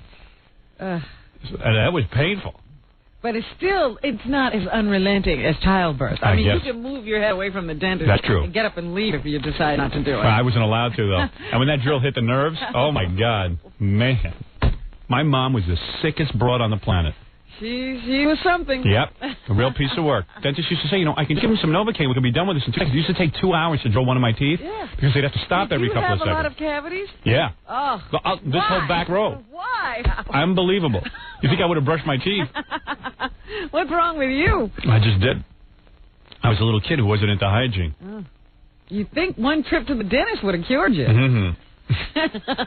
My mom was a sick woman. There's no question that my mom is sick. Any woman who would do that to her child has got to be completely whacked. I would sit in that chair. And did she do it to herself? She would take aspirins and stuff. I wasn't even allowed to have aspirin. Don't forget, she was an adult already, so she never really had that many cavities. When you get older, you kind of like know how to take care of your teeth, and she never really had a lot of cavities. But she had to have some before. Yeah, I don't know. I'm sure dentists gave her stuff, but I don't know. We got to ask her that one. I don't know. I don't know what she was thinking. How weird that is. People tell me getting the pain stuff, and you weren't. That's weird. People tell me that's the cruelest thing they've ever heard. That they've ever heard. No, I've heard crueler stuff. Really? Than that. Yeah, you talk to very sedate people. Well, it's true. Your father went to third base with you. I've heard stories worse than mine. Right. Oh, way worse. What is it, Gary? If you let me take your computer right now, I can have it fixed for you. Oh, really? In a couple of minutes. You're going to handle my computer? Well, actually, Jeff's here? Jeff's here. He'll just fix it right now. Oh, well. Jeff's the man. Well, if he always was wrong, why does he fix it? Yeah, right. Good question. Hey, Jeff, what's wrong with my computer? Come here. Yeah. I don't know where he is. Oh, he messed around with the computer this weekend while I was in California. I come back, I can't dial in. Did you have your laptop with you? Maybe No. he didn't have it at his disposal. No, I left it with him. Oh. He doesn't want to get on the air. He goes, I'm not interested in that, Gary. Just hand me the computer. Oh, really? I'm not interested. Computer guys. We're interested. We know he's not. Clive, you're on the air. Mr. Stern. Yeah. Do I have time to kiss your ass a bit? Yeah. Oh, always time for that. I think it's a pleasure to be on the air with the living legend. Thank you. I've admired you for some time, and I wish you continued success. Oh, no, nice. Thank you. Yeah. You can save a little bit more. We have a little more time for that. You don't have to stop right now. In my life. Thank you. Yeah. I've run out of stuff. Thanks. But, jeez. As a point of information, first of all, am I correct in thinking that your lovely Miss Quivers has not been in bed with a man in over a decade? No, not over a decade. I thought it was over a decade. How long has it been? 3 years? No, it's been 7. 6. It's only 6 1996. Is that how long ago that was that guy that I know, the last guy? Yeah. Wow. Mr. Stern, how long have you known Miss Quivers? Your vision of a news anchor? Was it? Dude, what is your rap? Oh, I'm sorry. Miss Quivers, your version of a news anchor? I have known Miss Quivers, my version of a news anchor. I don't know, what, 15 years? 12 years? 15, 16, somewhere around there. Well, then you'd probably be the most important person to answer my question. Howard, what does it take to get this chick in bed? I mean, to get her in the sex. I know that she's not asexual. I know she has sexual feelings and uses a vibrator constantly. Yeah, well, I mean, but I think you have very high standards or something. I don't know. Although the last guy you were with, I didn't think he was. He wasn't John F. Kennedy Jr. No, John F. Kennedy Jr. isn't much. Right. I'm saying he wasn't. He was a good-looking guy. Don't get me wrong, and a nice guy. But he wasn't like. But did you see him stay long? See, I don't hook up with anybody. That was the longest you ever would with anyone. Yeah. How long were you with? Like a half a year? 3 years. 3 years? Yeah. Wow. Wow. So 3 years. Double D's, and double D's that are going to waste. Wow. I think that there's no man out there who's working her up into a sweaty hot frenzy, rocking her black body into sexual oblivion. I got to tell you, Howard, it's black body. It's criminal. Yeah. Well, I'll tell you something. I always think like women, they need it. They need a man and stuff. I guess they don't. I know I need women. Well, actually, has she been in, had any contact with women over the last... That you didn't, many women. Really? No, she's not into women. Everyone wants to think that she is. Everyone wants to think you're a lesbian. I know. While we were doing the movie, they had a bunch of press people hanging around, and one of them was a lesbian. Right. He actually came up and said, I really think you're a lesbian. I know. I said, well, God bless you. Right. You know what it is? I think if you were a lesbian, you would admit it. If I was lesbian, I'd be with women. Right. Why would I not be? I don't know. Why wouldn't she? I'm a lesbian who's keeping myself from women. Right. She's a hetero keeping herself from men. What's she waiting for? The right man. I'm not even trying to keep myself away from men. What are you doing? What does he have to do? Then what are you doing? What does he have to do on a date to get you in the sack? What does a guy have to do? I have to know. This is torturing me. I don't have to do anything. Are you a person who doesn't like to fall in love? Do you not like to fall in love? I don't know how you would answer that. Have you ever been in love? Have I ever been in love? I've been in strong like. Right. I mean, where you couldn't get that person out of your mind. Never. I don't know anything like that. No. Really? I don't know anything like that. No. But you never. You actually have people trapped in your head? Oh yeah. I sure do. I sure do. Oh yeah. See, I think that's very funny. Yeah. I'm not. It makes me stupid. See, I don't even understand how people get all screwed up in their lives. I see people getting these divorces and they're so rancorous. How in the hell did you get into this whole thing? That's great. I mean, I know people like that who can not get involved with anyone, but I'm in love with the whole notion of love. You know what I mean? I like that. Oh, I'm in love with the notion of love. I just don't ever happen to find it. It just doesn't happen to you. But you see, you must have some kind of psychological thing that you do. Yes. To make yourself obsessed with someone. Yes, I do. I have a mental problem. I think there's actually something wrong with that. Yeah, well, perhaps.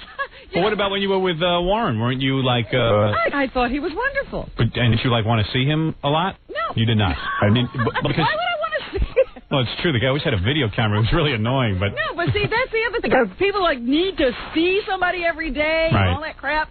All crap to you. Very sick. Wow. Jesus Christ.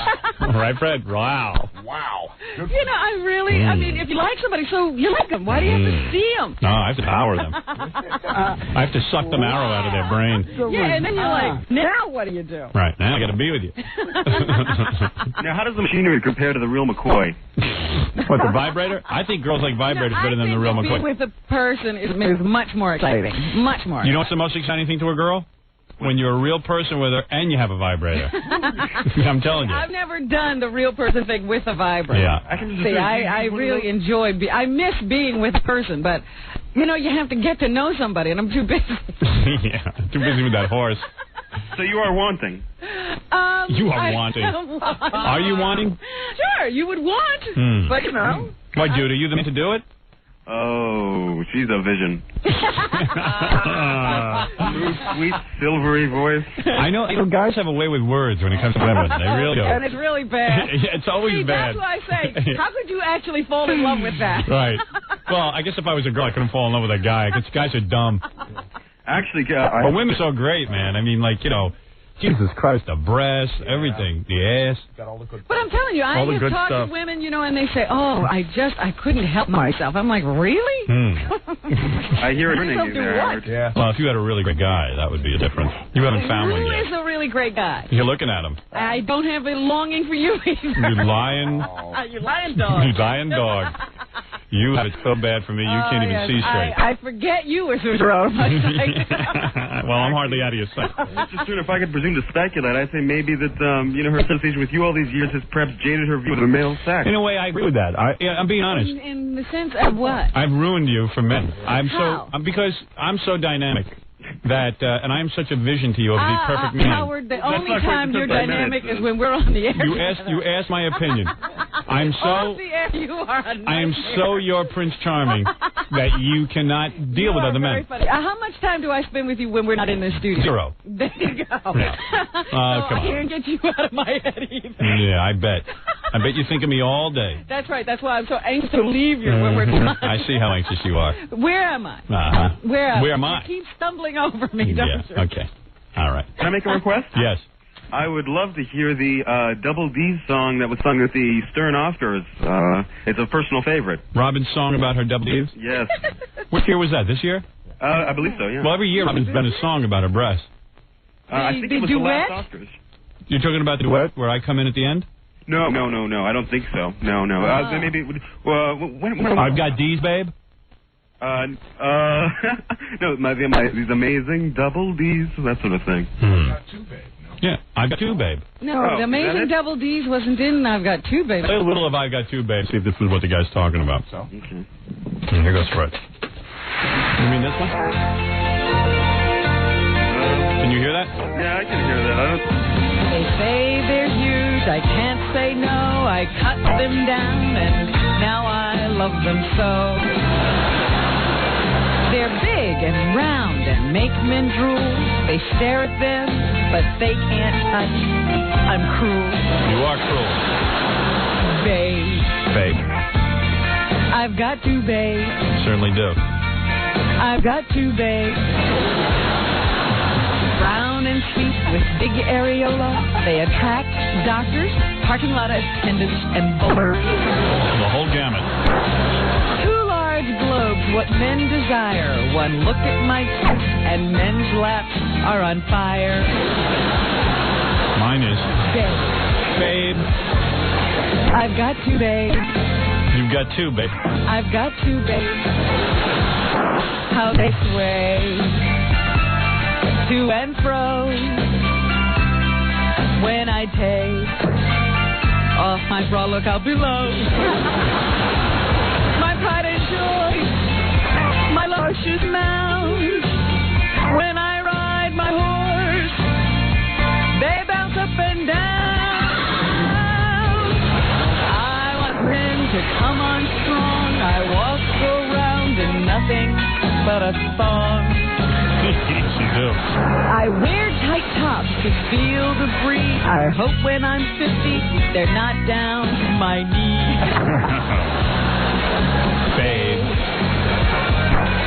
I've got two, babe. Won't you haul them out? I've got two, babe. Won't you haul them out? Oh, wait a second. Robin, won't you haul them out?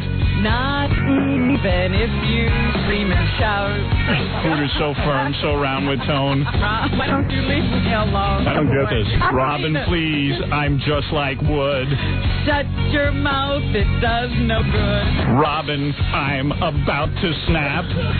Is that a puppet in your lap? Robin, let me open up your shirt. If you do, you're gonna get hurt. Robin, You've got two, babe. I won't be like your father if you take him out. I'll be nice. Is that sweet? Don't even bother. What? What'd you say? I've got two, babe. You've got two, babe. Yes. Take two, babe. You've got two, babe. Take it again. All right, good. He's got two, babe. That was good. Till I entered the scene. He's got two, babe. Well, anyway, it is the big production. Nice job, Robin. You've got two, babe. The big song, I Got Two, Babe. Isn't that exciting? I love it. Somebody tell Stevie Wonder the song's almost over. He's still conducting. Stevie! I thought he was blind, not deaf. Two, babe. Hello? I've got two, babe. I've got two, babe.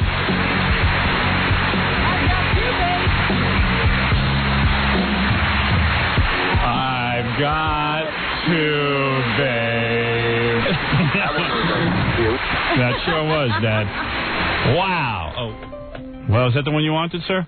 Well, you said mellifluous in that one, Stern, but I gotta say, her passion wasn't in it. Yeah, I thought it was. All right, hey, dude, I gotta go. I gotta take a break. Thank you. All right. Bye-bye. Bye. Yeah, pleasure. Pleasure's all mine. All right, I gotta take a break. We'll be back right after these words. You're listening to The Howard Stern Show. 97.1 The Eagle. Whitman killed 12 people from a 28-story observation tower at the University of Texas, from distances of up to 400 yards. Anybody know who Lee Harvey Oswald was? Private Snowball. Sir, it's Sean Kennedy, sir. That's right. And do you know how far away he was? Sir, it was pretty far from that book suppository building, sir. All right, knock it off. 250 feet. He was 250 feet away and shooting at a moving target. Oswald got off 3 rounds with an old Italian bolt-action rifle in only 6 seconds and scored 2 hits, including a headshot. Do any of you people know where these individuals learned how to shoot? Private Joker. Sir, in the Marines, sir. In the Marines. Outstanding. Those individuals showed what one motivated Marine and his rifle can do. You're listening to the proud, brave, and the small in the pants, Howard Stern. I love that quote. That was a cool movie, man. Oh, yeah. What's this? This is rocking.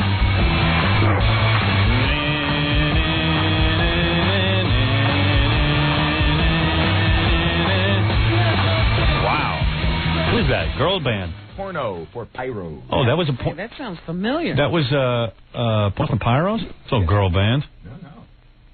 What's his name? Perry Farrell. Yeah. Sounds like a chick. What song is that? How come I don't know that song? You should moan. What album is that from? The last one. It might be the most recent. I have that album. I listen to it all the time. How come I don't know that song? You know that song. I do? Yeah. Man, I think I lost memory. Gary, bring me that album, please. Man, I'm out of it lately. I got hit with jet lag when I went out there to L.A. Well, that's easy to do. Yeah. A 3-day trip. I spent Saturday with Ivan Reitman and Betty Thomas. Yes. How are they? Ivan, of course, the producer of Private Parts, the movie coming out very soon, and Betty He actually Thomas. gave you some time? Yes, he did. We had a great time. As a matter of fact, hey, Gary, let me hear that song. It's coming now. And where's Ralph? He's supposed to be picking out all kind of new song beds and everything. He's here today. I know, I saw him.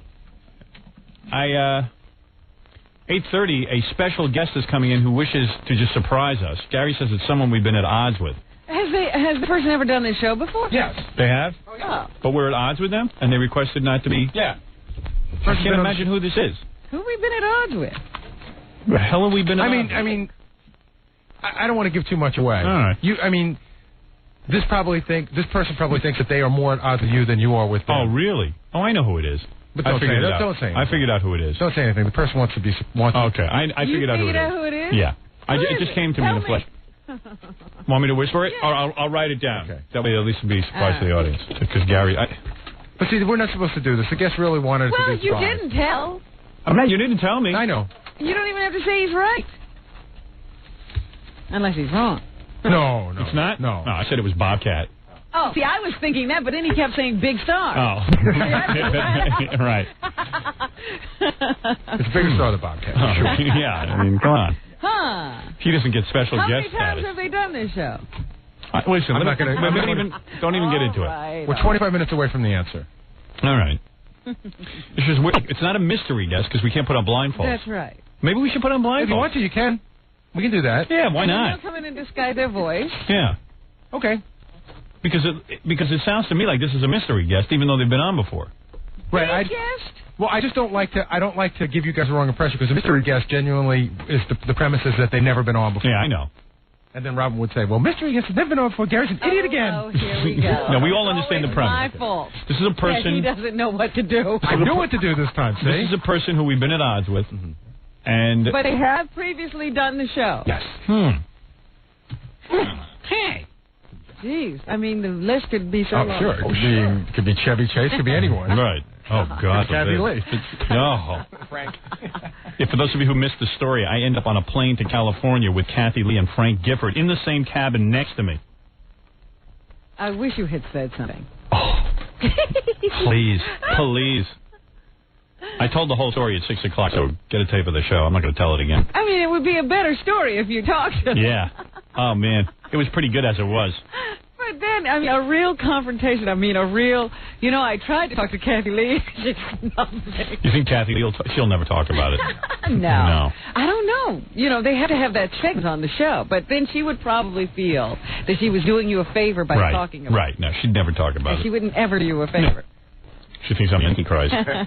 Oh, it was so uncomfortable. So uncomfortable. But hey, that's why I stay locked in my house and don't go anywhere. I went out to dinner Sunday night with a group of people. Yeah. And, what? Our guest is a little early. Oh, you're kidding. We can start here's your now? blindfold. And I'll give Robin a blindfold in a second. Wait a minute. Wait, what? Who'd you go out with? Oh. Who was I out with Sunday night? Yeah. I went to dinner with my agent Don. Frank A. from the E! Network. Yes. Marta Tracy from the E! Network. Who else was there? Mary was there. McCormick from Murder One. Who else? Don Buchwald's daughter. Her fiance, Fran's fiance. Who else was there? You met Joey. Yeah, so there was and there was more people there. And then we're sitting there eating, and all of a sudden, that creepy Gary Collins, who's married to Marianne Mobley. Oh, him. Okay. He was sitting at the next table and everything. And all of a sudden, everyone, John, my agent, knows him and stuff, was talking to him, and yeah, I don't think he's had many nice things. He had crummy things to say about me, so I kept muttering in my breath, "Hey, that guy's a sea sucker," using that word, and I was just like, "Hey, screw him." Yeah, he did a phone poll about you on his show, something about, should you be taken off the air? Yeah, he had a bunch of negative crap right, to and say who's about off the air? Gary Collins. Yeah, and by the way, you know what's weird about that douchebag? What? It's like he was saying nasty crap about me on the air and stuff, and he was just being a jerk off. But that guy's never had an opinion on anything on any show he's ever done. No. The one time he chose to have an opinion was on me, on my toughest. So I wouldn't say hello to him or anything. Screw him, man. But Marta was helping him take pictures and stuff because she didn't know I had this vendetta. She wouldn't have done it otherwise. She told me afterwards. She said, "Why don't you say something?" I wanted to help the guy out. He looks pretty bad. I was glad to see that. He lost his looks. He did? Yeah. Why, Robin, did you ever think he was good looking? Yeah, he was kind cute. of yeah? Oh, I didn't bring my sunglasses with me. Just because he was milk-toast doesn't mean he wasn't cute. I brought my sunglasses to Los Angeles and I left everything packed. Well, you're going to be in a blindfold. Yeah, but I'll take it off and I won't look that good. What if it's a hot chick? I would suggest, if I could produce a little bit, that after you guess who this person is, that you might want to go to a break. And, Freddie took some pretty good notes. Freddie and I got together and took some good notes. Okay, yeah, right. All right. But why don't I take a break now before we bring the guests in? Okay.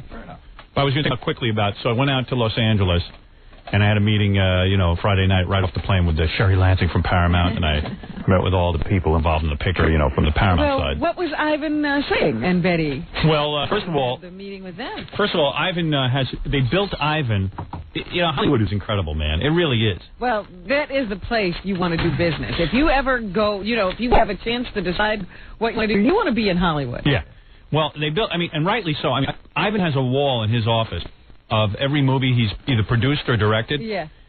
And you look at it, because he did Ghostbusters, and he did Dave, and he did Twins, and you start to go through an Animal House, and all the different movies. I'm not even mentioning all the movies he did, because I can't even remember all of them. Meatball Stripes, all that cool stuff. You start to look at the wall, and you go, holy cow, this guy his movies must have grossed into the billions when you combine everything all together. Oh, absolutely. So once you get to that level, they build you an office. Now, when I say they build you an office, I mean, you never saw an office like this in your life. I've never seen... Ivan let me use his personal bathroom.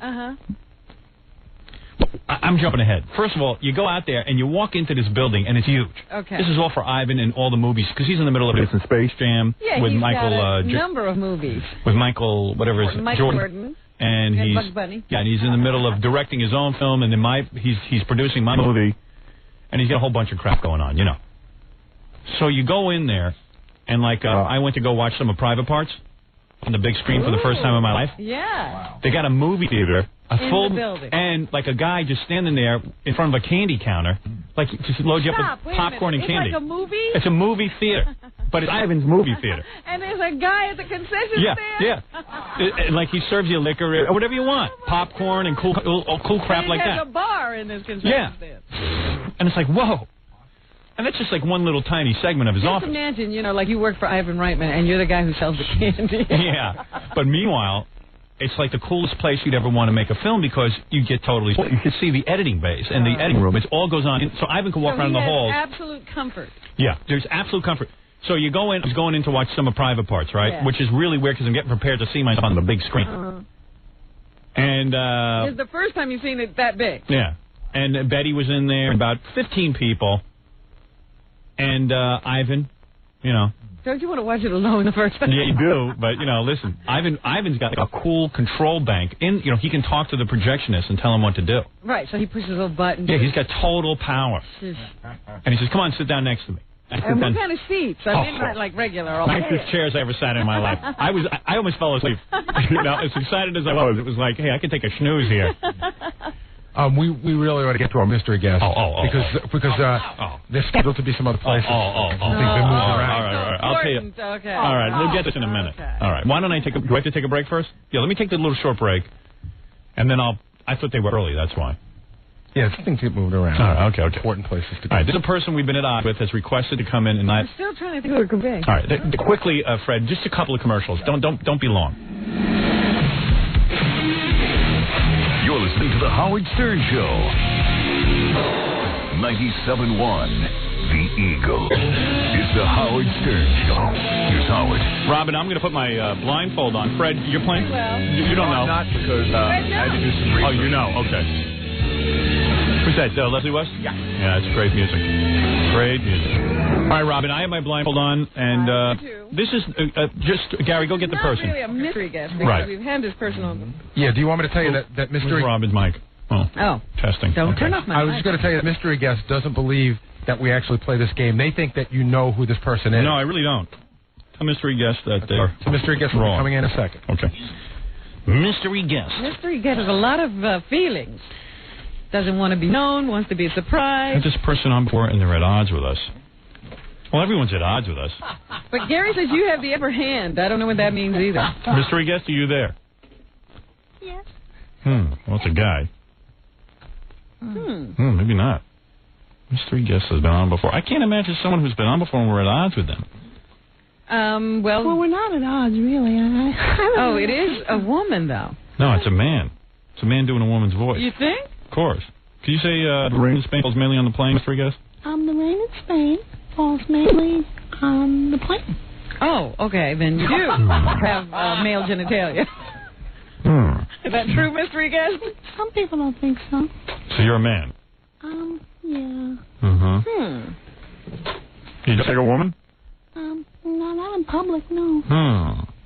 And you and I had a fight? No, I didn't know where that came from. We never fight at all. Why haven't you been here in a while? It's not a yes or no question. I don't live here. I live in Los Angeles. Huh. I don't know anyone who lives in Los Angeles. Now, Mystery is, do you do movies? I do the movie. Really? But that's not your primary gig. No, and Gary called me, so that was great. Go ahead. And you're a musician? I mean, I've played instruments, no. But people don't know you. People don't know you as a musician. No, they don't. Are you an actor? I acted in I know who it is. Who? Jay Leno. That's right, Howard. Oh, I knew it. I figured it out. Very good, Howard. Wow. Hey, Jay. How are you, Howard? Jay, How are you guys? You know what? I recognize the voice. Howard, it was in the paper. I was in New York. I couldn't. No. Did you hear what happened to me? I heard you were with Kathy and Frank Gifford on a plane. Yeah. You know, that's probably the worst aspect of what I do. Yeah. Do you have to meet the people you meet? Yeah. The people I make fun of, I have to meet them. You know what I mean? Yeah. So we're not at odds, are we? I had that happen with Clinton. Oh, you did? I went to a fundraising thing, and not to give money, they just said, "You want to meet the president?" I said, "Sure." And he goes, I see the president standing over there. I'm, waiting. He goes, "Jay, what are you doing here?" I said, "Nothing. I just wanted to say hello, Mr. President." And you met the president, and it was no big deal. I mean, no big deal. Yeah, I mean, but you joke about him, but you don't really rip him a new a-hole. No, right. Nah, you can't do that, Howard. Right. So, this is good. So you requested to come on, but don't... No, Gary called me. I said I'd love to Gary come called. No, but I'm saying you requested that we not know you were coming in. No, really? No, Gary called me. He said, "You want to be a mystery guest?" I said, "Sure." Oh, okay. Oh, all right. So it's all Gary's invention. Well, you know what Gary must be... You're stupid. You know what Gary's talking about? Because the last time I was saying, gee, when I go out to promote the film, I obviously planned to do Jay's show. And, but I said, gee, I know you were really mad the last time. No, you know what I was But mad it was a good show. You know that. No, I wasn't mad about our show. You know what I was mad about? What? I'll tell you what I was mad about.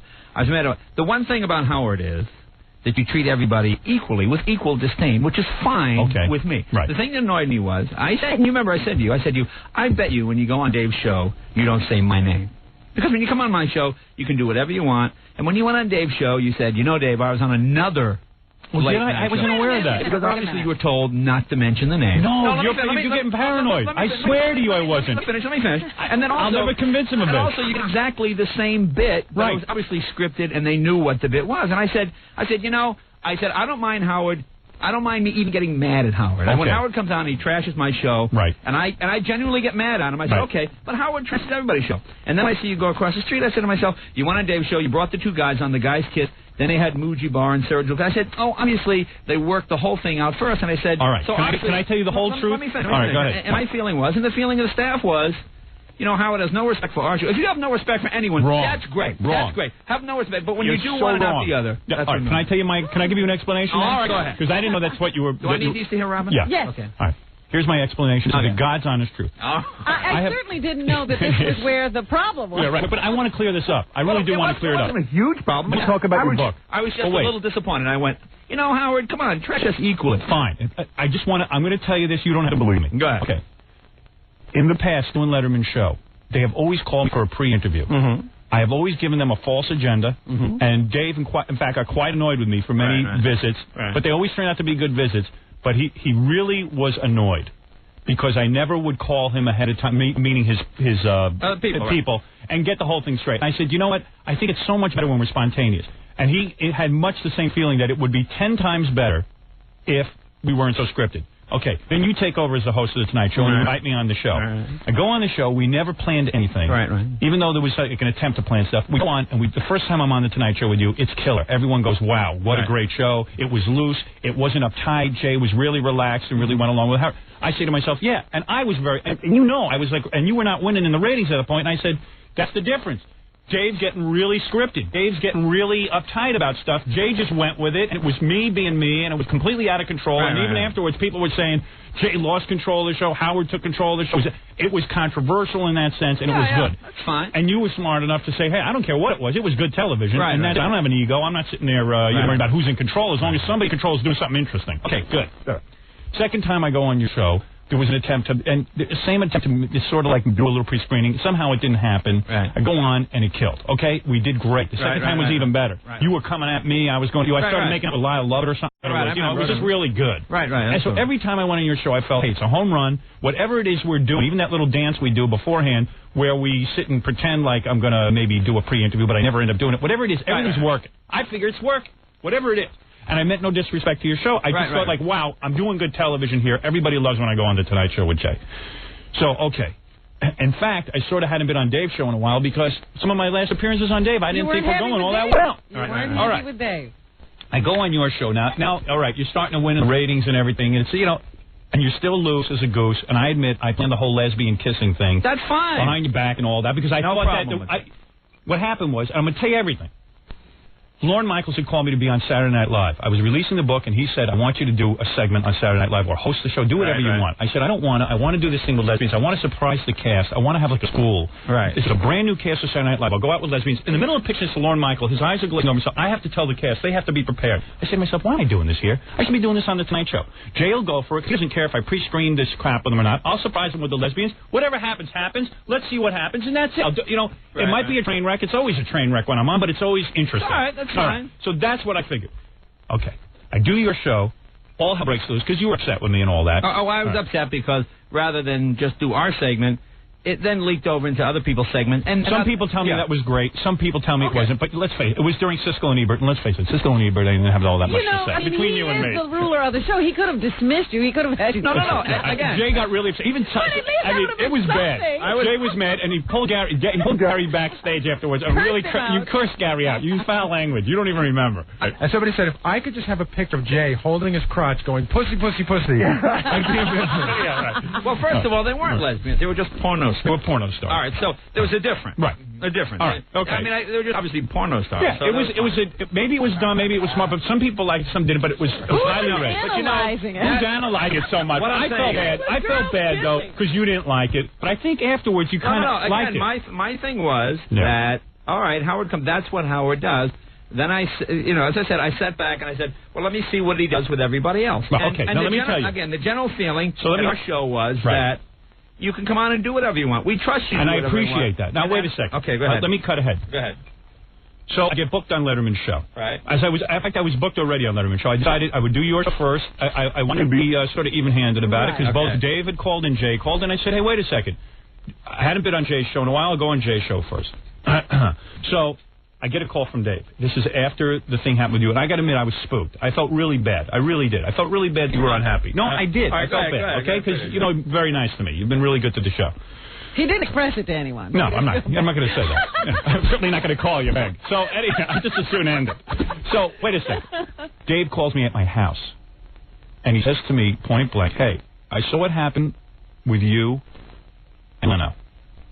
And quite frankly... I thought he's never seen this. I was going to say, doesn't Letterman say that he doesn't watch your show? He watches my show when I'm on. Oh, okay. All right, that's around it. But anyway, he says, he said, I knew what happened. I shouldn't quote that he said he saw it, but he said, I know what happened to the show. What the hell are you planning to do on our show? I said, look, Dave, I never sit there and tell you guys ahead of time what I'm going to do. We've been through this 100 times. I said, but I got to tell you, I'm real spooked. I'm going to tell you, quite frankly, what I'm going to do. All right? And if you're not interested in having it on, then fine. I'm having two guys come on and kiss on your show. That's what I'm going to do. That's the only thing I really told him. I said, I'm coming out in drag. Because I was spooked. I never would have even told him I'm coming out in drag. He said to me, I don't think you should come out in drag. This is what he says to me. I don't think you should come out in drag. I really want to interview you. And the drag thing is going to get old in 2 seconds. It's not going to work. And I said, Dave, I'm coming out in drag. That's it. He told me not to, and I said, I'm doing it. I said, if you don't want me on, then that's fine. It's the first time I'd ever done it with him because I was spooked from your show. Right. And he said, okay, but I know it's going to suck. I said, no, I'm going to talk in my regular voice. I'm just going to sit there and drag. That's going to be the difference. He goes, all right. And that was it. So, yes, you're correct. I did. And you know what I'll do just to make things even? What? If you have me back on your show, I will clear with you ahead of time what I plan to do. I already know what I'm going to do on your show the next time. Again, my thing, at the time, the problem was it was just a matter of... But it wasn't like I didn't respect the show. I never... Well, it's just that, I watched you across the street, and personally I thought... For whatever reason, it was probably wilder and more unscripted on our show. But I was just annoyed that you went through the process on one show and you didn't do it for the other. See, but I don't want you to lose that on The Tonight Show. I mean, the thing that I liked about The Tonight Show when you took over was that it was that loose. That you can do whatever you want. And if I get mad Okay, I get mad. Right. You know, I'm not going to say I wasn't mad. Yeah, I was upset. I said, yeah, okay, I was mad at Howard. But I said, all right, let's see what he does Sunday. Let's see what happens over there. Right. I go, oh, look All at right. this. It's all planned. Well, it wasn't exactly. Oh, but okay, but I got to admit, you still. Because people said to me, hey, how come he did that with you? And we saw, and obviously, you know, when I saw Muji Bar and everything, I went, oh, but they planned it all out. I didn't know they were doing Muji Bar. Right, but you told them so they could have that at their disposal. Yeah, right. And I did tell them because that was. Cause if I was mad about the show, I was mad for 20 minutes and it went away. Okay. But then you got mad all over again. But the bottom, Jay, no, not mad. Just like, what was this? Yeah, but Jay, here's the bottom line. Jay, here's the bottom line. I genuinely, if someone's malicious and they try to like ruin your show on purpose, I wasn't being malicious. I thought I was giving you a great show. I'm not talking about. I was trying to be fun. This has nothing to do with what you did. Because Howard, that's what you do. And when people write me letters and complain, I would say, look. That's what Howard does. He comes on unscripted. Right. That's fine. But then when those same people say to me, well, we saw him on another show, and the other show was all planned out. Tell him to kiss your ass. Yeah. You know, stop answering those people. At this point, stop answering those people. All right. I do remember Jay saying at the time, I know you wouldn't do this to David Letterman. Yeah, and I remember saying to you in the dressing room, I said, I bet you will never say my name on that show. Just because I'll do it the next time I'm on. You don't have to. I'm going to prove it to you. You're wrong. It's over now. I've said your name on the show. It's over now, but I'm saying when I show you would always say Dave, and you would always tease me, and I would always sort of, how do I talk around it? I will mention your name 5 times, not once. Forget about it. I'm going to mention, I'm going to prove to you that there is absolutely nothing I won't do on Dave Letterman. I believe you now. We're friends. Are we friends again? Yes, of course we're friends. I never stopped you. In fact, I just defended you in the whole Helen Kushnick thing. All right. Did you hear that on the air the other day? I didn't hear it, but I heard parts of it. Everyone's coming down on Jay for not going to his ex-manager's funeral. Well, I said, why would it go? Only a douchebag who wants to get beat up would go there. You had bad blood, and rightly so. Helen was, it wasn't going well between you two. I was the only client that stayed. I know. And finally, at the end, it was just nuts. Yeah, and why would you go to a funeral where the family's obviously upset with you? Why would you go there? Well, it wasn't so much that. It was that, both my parents had died in a 2-year period. Right. I don't really hold a grudge like with you. Right. And, Helen had to win every argument all the time. Right. And when both my parents died, if I'd even gotten a note that said, sorry to hear I'm sorry to, okay, you pick up the phone and you go, hey, thanks for the note. Da-da-da-da-da-da. I never got any of that. And then when Helen died, I inquired, and someone said to me, Helen asked this person to read this thing about you at the funeral and say these nasty things. I said, I'm going to stay away. Wow. And that was pretty much it. Yeah. And that's why I didn't go. I mean, everyone in business, or any of their personal relationships, things happen when you break up. I mean, it just happens. Yeah, it does happen. Why would you go to a funeral? That would be totally hypocritical. You guys weren't talking. No, we weren't really friends anymore, and it was just too. But sometimes you just go because of the many years of association. Well, I didn't go because I was told. Yeah, I understand it. I understand it. Right. And they did read the nasty thing? You're kidding. I mean, who asked someone to read a nasty thing? Did she write that before she died? Wow. Well, I said, at least it was consistent. Gee, isn't that nice to show up somewhere where the dead are still reaching up from the grave? Unbelievable. Well, it's showbiz. Well, I also think the press wants something. Since you have a good guy image, they want to find something on you that isn't a good guy. That's cool. I understand that. But Jay's not perfect. Come Somebody on. didn't like it. You're right. Jay's not perfect. That's the gig. So you're happy now, man. You're number one. So you're happy. Yeah, things are going good. I can't complain at all. How smart was that, huh? Didn't I say at the time that you should have gotten the Tonight Show? No, you said I sucked and I'd be gone in 6 weeks. No, that's not true. That's not true. What did I say? Did I not say, listen, when NBC hired Jay. That they had to go with you. When NBC hired Jay to do the Tonight Show, I said it was a smart thing to do. Right, okay. And everyone in the press was saying they should hire Letterman. I had said that... something that would have been successful no matter which one of us I hired. Something, the really stupid thing, Howard, and I said it before, about both this stuff is, look, Dave does a great show. I watch every night. Right. Sometimes I think I have a better joke. Sometimes he has a better joke. Right. The difference between, when we were getting our ass kicked, it was by less than a rating point. Now that we're winning by less than a rating point. This is Ford. This is General Motors. If they sell a few more Tauruses than they do something else. You guys both making money, and that's it. Both of these shows generate like $100 million in revenue for the network. If one goes 105, big deal. Big deal. That's what it is. I have tremendous respect for their show. Some people like us, some people like Dave, and then you have this great unwashed majority. Go back and forth. It goes back and forth with whoever has a big guest. Yeah, and that's what it is. Yeah, I hear you. Now you wrote this book, Leading with My Chin, Jay Leno. That's right. So you're out. So you're gonna go. Hey, you're gonna go see Kathy Lee and Regis. Yeah, I'll go see him. I'll say hello for him. Tell him he's. Well, Frank Griffin called me too. Did he really? Yeah, he chewed me out. Yeah, right. But I was on a plane with them, man. I was on a plane with Kathy Lee and Frank Gifford. Did you even acknowledge? Did you go hi? No, it was weird. And I mean, I'm sitting there and I'm going, oh my God, 20 minutes into this, I look up. Frank Gifford chewed you out? Yeah. Oh, you being serious? Well, because I'd done all those jokes about the Kathy. What did he say? How did that Very happen? nice. He called me up and he said, hey, what's this all about? And it keeps going on and on. And he said, you've never been in this situation? I said, yes, I was. I said, Frank, when Letterman was kicking my ass, every day the paper said, I said. He said, yeah, but you've never specifically had child laborers making your clothes. Okay. I give him credit. He's a guy defending his wife. Please, his third wife is Chippy. Come on, let's face it. That's a Chippy. That's okay. He was all right. He was cool. Getting balled out by a 70-year-old man. Oh, that's funny. Well, I'm sitting on the plane. I'm going, this guy's definitely going to say something to me because he's into defending his wife. Right. And now he's got a hold of me. Right. And I'm looking him over and I'm going, wait a second. This guy's got really big, thick arms and stuff. He could take you out. Well, I say, wait a second. He's 70 years old. This is a no-win situation. If he beats me up, I look like the world's biggest pussy. Right. If I beat him up, I've beaten up a 70-year-old man. That's right. You can't. Yeah. How can I win? But it's like, when Sean Connery was on, he goes, Jay, how are you? He shakes he almost breaks my hand. Right, the guy's 66, but he was like third runner-up Mr. Universe. I hear you're having a hard time with beautiful women coming on to you. It's getting tough, yeah. Well, you're writing about it. Yeah. It's in your book. Yeah. There's a couple of funny. This book is all the early days. It's all the Leading early with my days. sin, J-Lo. It's all the roads. These are the stories that when you get together with Seinfeld and all the comics, these are my road stories, is what they are. It's not about me and Letterman. It's not about late-night wars or any of that nonsense. Right, I took this picture. Very handsome. You like that? Yeah, what'd you get made? You got dolled up for this, didn't you? Let me see that. Hey, he's wearing heavy makeup. Look at it. Look at it. You got that whole hair. Regular TV makeup. Nice. Hey. That's the difference between radio and TV.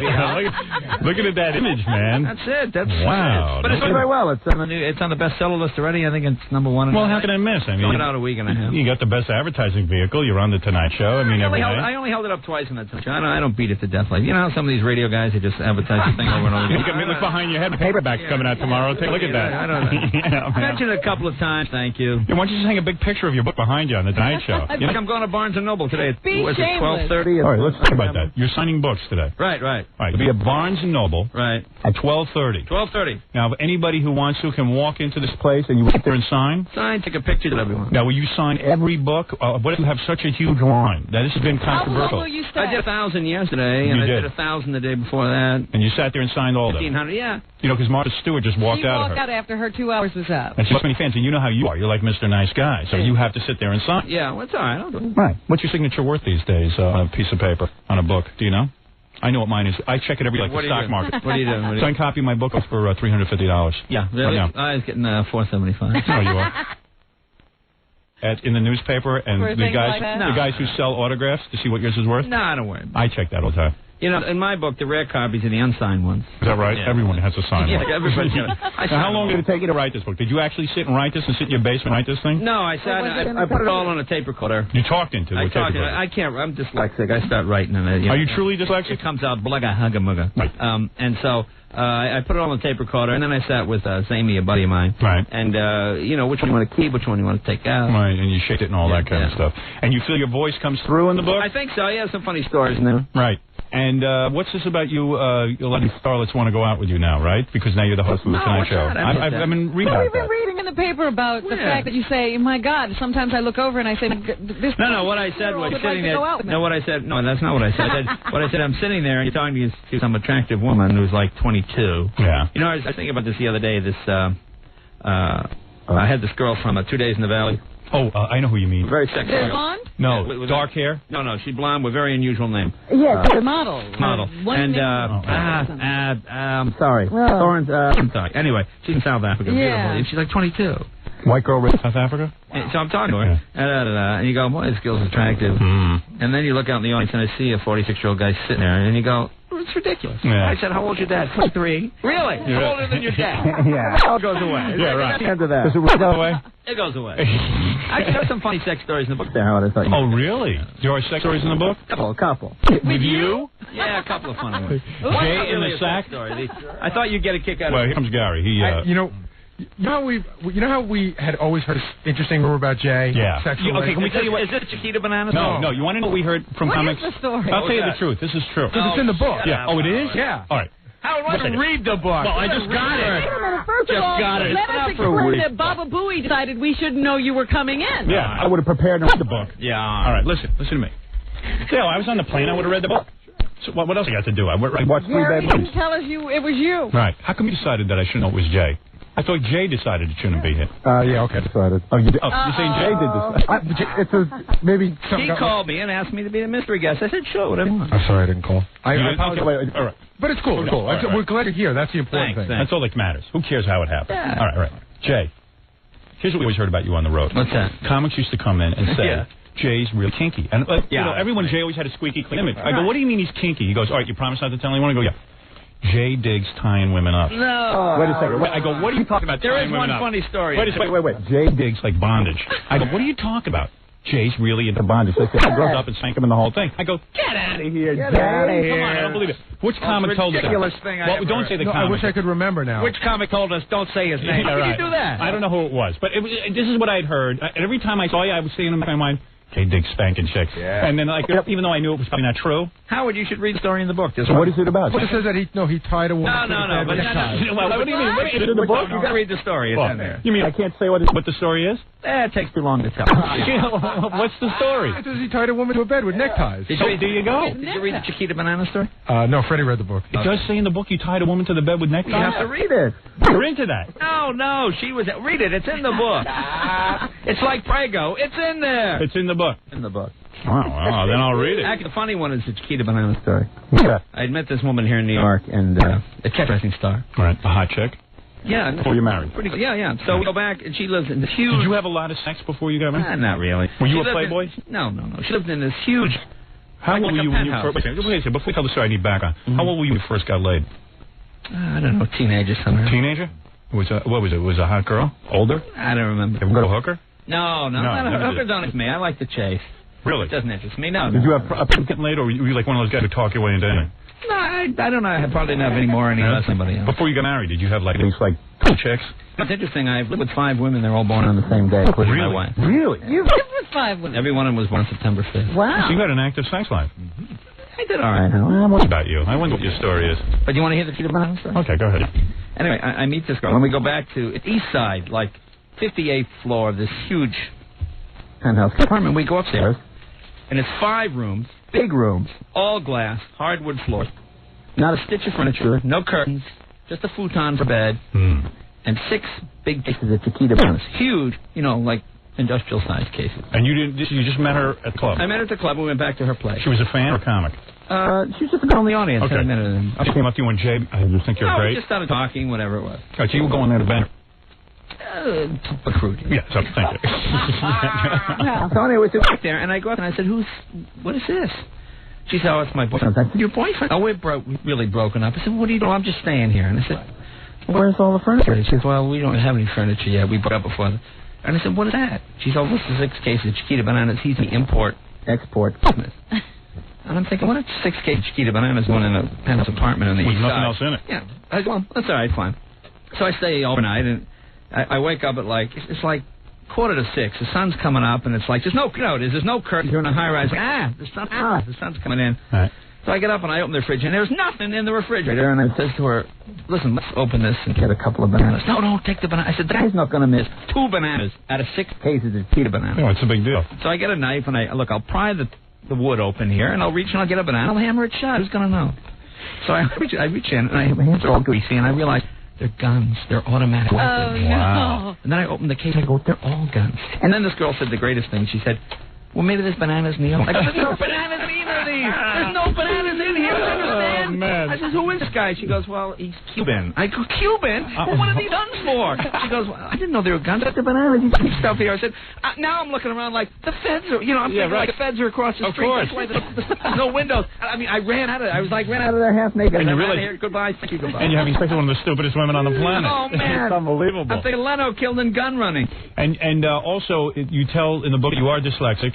And that didn't the guidance counselor recommend that you go to Hamburg University? No, the guidance counselor said... The guidance counselor is great. Yeah. The guidance counselor told my mother that education is not for everyone.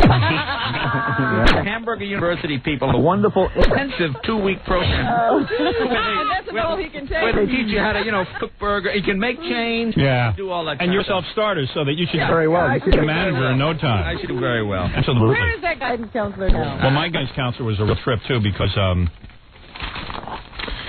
they brought me in, and I said, I want to be a disc jockey. And they said, well, according to your parents and everything, you hardly talk to anybody. How is it you're going to be a disc jockey? I said, well, I'm in a room by myself. I don't really, I don't have to see the people that I'm your talking to. parents sell you out. Yeah, right. Yeah, like my father says, no way you could be a disc jockey. My father was very, very blunt. High-level consultations going on about what you could be. He says, you don't read any books, you have nothing to talk about. He says, you have a horrible voice. You certainly have never even been summer stock. I've offered to put you in a play. Yeah, my father used to say, why don't you, join a theater group if you want? And I go, because I don't want to get up in front of a bunch of people and say stuff. My mother used to say, why joke all the time? Sing a little song. Do a little dance. People want to see a well-rounded entertainer. No one wants to hear jokes all the time. Yeah, and then the guidance counselor gets a hold of me. I'll never forget her. And she sits down. She goes, look, you are not that bright. And what you want to do is, if you want to be in radio, since you're not that bright, why don't you go to this all-girls college, Elmira, and become a speech therapist? They're just starting to let boys in. Can you imagine me a speech therapist? I can't believe you turned down all-girls college. That was stupid. That was really dumb. You should have done it. And in the book, they have stuff like things that reporters have said about Jay's face. Yes, I know. Isn't that true? Yeah, the whole list of them there. Leno Chin is the Powers of West Virginia. That's from the Cosmopolitan. Los Angeles Times, Leno, the pelican-faced comedian. Pelican face. That's nice. It makes you feel good. That's very good. Yeah, right. From the Bing, you get upset about that kind of stuff? No, but I make my living making fun of everybody. It never hurts. No, those kind of things don't actually. The Birmingham News, the anvil-faced Leno. Anvil-faced. I like that. That's really nice. That'll make you good. Did you ever? Did they ever? I think I recall you saying that they once tried to fix your chin or something. Yeah. Can you do that? No, I didn't let him do it. They wanted to break it and rehang it, and the guy said you wouldn't be able to talk for about a year. I said, well, it didn't work for a year. Yeah. He goes, yeah, but you'll be really handsome. Yeah. Oh, great. Your whole career is over, but you're a good-looking guy. Nice to see you. Really? Let's see. Philadelphia Inquirer, Leno's blue eyes dart like ferrets caged in a narrow face. Like ferrets. Like ferrets. So now you believe me about everything that... So I will be on the Tonight Show when I promote my movie. Oh, I believe you. It's fine. Right. I'm going to come on. I have a whole thing planned for Jay. Yeah. Are you going to tell him this time? Yeah, well, fine. I'm going to tell you what I'll tell you exactly what I plan to do. I'm not going to tell you here, but I'll tell you. That's what you're uptight to. You know what I mean? I'm not uptight about it. As I said, I told you I was uptight about it, and that's fine. You explain it to me, that's fine. And this story in your book, real quick, because what time are you going to be there today? 12:30? Yeah, Barnes & Noble. Barnes & Noble. Leading with my chin, Jay Leno, you tell the story how you made love to some woman in like a Joe Kennedy's Rolls Royce. Is that true? Well, that's kind of a funny story. I used to work for Rolls Royce, and I had to bring the car to the White House, but it was a big silver Wraith, one of those big with the bar and everything. And I stopped and took my girl. I said, let's go up to where everybody parks and makes out. And we pulled into this Rolls, and people came over, and it had Kennedy on it. And I told them I was Larry Kennedy, one of the Forgotten Brothers. Strange Kennedy. Right, the one you don't hear about. Larry Kennedy. Larry Kennedy. Probably never slept with anyone. It's old Jay. Jay in the car starting all those rumors. That's it. Yeah, right. The Kennedys aren't womanizers. It's Jay taking out the car and having sex with everybody in. But Jay seems to have a thing about sex in cars. Yeah, what's your story, dude? Tying women up? I like cars. So you're not into tying women up? No.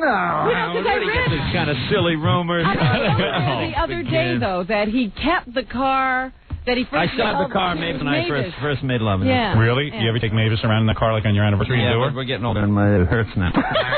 And you and Mavis hardly see each other, right? She's with me now, Howard. She is? Yeah. Where is she? Right up she's at the hotel. Oh, she's at the hotel? Yeah, I'm with her every day. Really? Been married 16 years. No kidding. How long have you been married? About 16, 17 years. Yeah, thank God. Yeah, right. It's a lot of fun, isn't it? I enjoy it. Isn't it great? Same thing over and over again? We have fun, Howard. I'm just kidding. I love it. I love it. I'm good at simple, repetitive tasks. Yeah, me too. What is that? Quickly. I know. Wait a second. What? You got 2 more minutes. There's a lot of interesting stuff in the book about, him and Carson when he first went to the show. Johnny came at a club.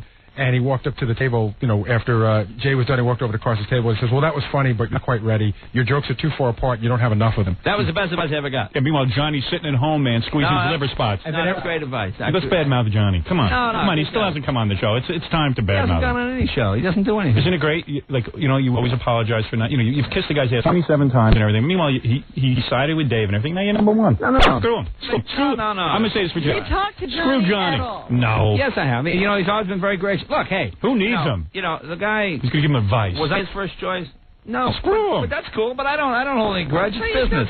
Howard, I'm Italian. It's business. I hear he's sitting home getting fat. That's what I hear. No, he looks pretty good, actually. I saw him a few weeks ago. Did you wear? Yeah, I saw him at... I saw him in Beverly Hills. You did? Yeah, he looked good. Was he walking around with that young wife of his? No, he's nice. He was leading him around on a chain? He was great, actually. Did he come over and say, oh, hi, Jim? No, he was great. He was great. And what'd you say to him? I said, hi, nice to see you. How you doing? And we talked a little bit. And Did you have to apologize again for not thanking him? No, he's not like that. He's very good. He's very good. And he was cordial? Stop trying to bait me out. No, I want to know what happened in the conversation. He was very nice. What kind of conversation? You mean you wanted Johnny to be the new host of the Tonight Show? I'm not going to disclose the whole conversation. Of course you are. Oh, was it No. long conversation? No, we talked about 5 minutes, and it was great. Really? But, whenever we want a piece of tape, whenever I call and say, hey, we need a clip of somebody, when they were on in 1981 and they look funny, can we have it? Oh, it's sure. Glad you guys. Doesn't NBC own that stuff anyway? No, Johnny owns it. He does? It's Johnny. So he's gracious. He's really gracious. Really? I mean, he doesn't have to do it, and he does, and I appreciate that. You're going to bring up my name on Regis and Kathy Lee? You won't do that, right? Just say, hey, the way you say, you go, hey, I was over at Howard Stern Show. I was over at Howard Stern Show. I was over at Howard Stern. Forget it. All right, Howard, I got to run. Thank All right, you. Jay Leno, book is called Leading with My Chin. Today, Jay will be at Barnes & Noble. Yes, I'm going to read the book. What else I got to do? Hey, thanks, Jay. Thanks for coming in. Jay Leno, everybody. Big star. See? There he goes. Well, we'll never get to the bottom of how that happened. What? How? And he's sitting there asking you why haven't you read the book? I don't know. He was coming in. How did I read the book if I don't know he's coming in? Why was Gary not able to tell me Jay was coming in? I don't know. Why is he where is he? Gary, get in here. He's leading Jay out. Why all the secrecy about Jay coming in? I don't know. All right, tell me the bottom line. What happened? Let me tell you something. Okay. Let me tell it to you right now before I get my ass kicked. Okay. His publicist called me. I did not know Jay was coming to town. Right. When I found out Jay was coming to town, maybe a week or two later, I certainly would have called. Right. But I didn't make the initial call. Go ahead. Then the publicist said, Jay doesn't think that Howard believes that he'd ever come back in live again, so he'd like to come on anonymously, like a mystery guest. Okay. It was all them. Which is cool. I mean, I'm glad he's here, but it wasn't my idea. Right. Okay, fine. Do you think Jay knows about that, or was that the publicity department? I think it's the publicity department. Okay. So obviously Jay didn't know. Yeah, because it was very Yeah, because now it's uncomfortable here, and, the publicist guy is like, It worked out fine. Yeah, we're glad he's here. Yeah. We're glad he came. It was just that Jay expected somebody, he's like, hey, I read your books. Yeah, right. I would have read his book. We read it for you. We told you all the good stuff. Yeah, there you go. Everybody with the books. Actually, Jay got $4 million for reading this book. Hey, we talk about that. Yeah, I know. Well, I'm thinking of something. Gary didn't tell me. Oh, boy. Yeah, I was wondering, I got to be honest with you, I was wondering whether or not when I went out to promote the movie. Yeah, it was a question in everybody's mind. What would the climate be? Well, quite frankly, I mean, between you and me, of course he's going to have me on. I got huge ratings. Yeah, you do well for the that's the bottom line. Well, I thought that probably would have a great deal of weight. However, you never know. I didn't know whether there'd have to be a great negotiation. Right. I'm going to have because of the last appearance. I'm going to have to go on Dave's show first, though, because Dave's in the movie. Right. Dave's in my movie. That's true. And the last time I did Jay first, so I'm going to do Dave first this time. How many millions of dollars would your movie have to make for you to go on someone, say, like Oprah?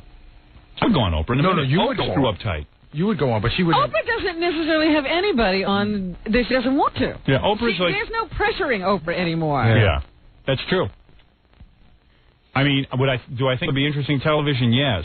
Do I think that if she needed the woman's point of view, I think Oprah would be more interested in interviewing my wife and the woman who played my wife as opposed to me, because I don't think Oprah would be interested in you, period. Yeah, because she doesn't need to. I guess she doesn't need to. Yeah, she doesn't compete. And quite frankly, I don't know that I need Oprah. She doesn't need me. I don't need her, and it's that kind of thing. But the point is that she doesn't need Tom Cruise, and Tom Cruise doesn't need her. Right. However, she decided, I want to speak to Tom Cruise. Yeah. She would not want to help you in any way. And you want to know something, though? It's almost better, because I wouldn't want to go on there and do some kiss-ass performance like Tom Cruise did. I mean, Tom Cruise is into that. Where Oprah fills up an audience of people who wants to yell at you. Yeah. And then you have to sit there and take it. Yeah. I mean, I wouldn't take it. I would rip those old bags in her audience a new a-hole. It would be great television. But she's not even interested in doing great television anymore. She wants to do beauty makeovers and talk at book club. Kind of stuff. Yeah, kind stuff. And it's like, where she enlightens people. Yeah. I mean, I go on there and get an audience full of people who hate me and stuff, and show them the movie ahead of time, and then see what they think. Right. I think people who hate me are going to like this movie. That's my bottom. It's almost like when I wrote my book, Private Parts. People said, yeah, okay, I hate his guts, but goddamn, the book was funny. Mm-hmm. Well, every time you do a project, whatever the project is, you fill in the blank. What does Howard know about writing a book? Yeah. What does Howard know about making a movie? All right. Turns out I know as much as anybody else. Yeah, what does anybody else know? Yeah. It turns out, I used to go into meetings. I'll take a break in a second. I used to go into meetings about movies and stuff, and the first thing I'd say in the meeting is, look, you guys are experts. You guys have done this. You guys know your business, and I don't know anything. I don't say that anymore because I realize I know more than they do. Well, you certainly know you. Yeah. So I don't say that anymore when I go in a meeting. I don't say... Things that nobody else does. Yeah, right. No, everyone else goes in and says they know everything, and they all blow it. But when I promote the movie, would I do something like Oprah? Yeah, I would do it, but she wouldn't have balls to put me on. She doesn't care anymore. She doesn't care about getting rating, even. She really doesn't compete against anybody anymore, it seems like. I don't know. I just don't think she cares. She has her own...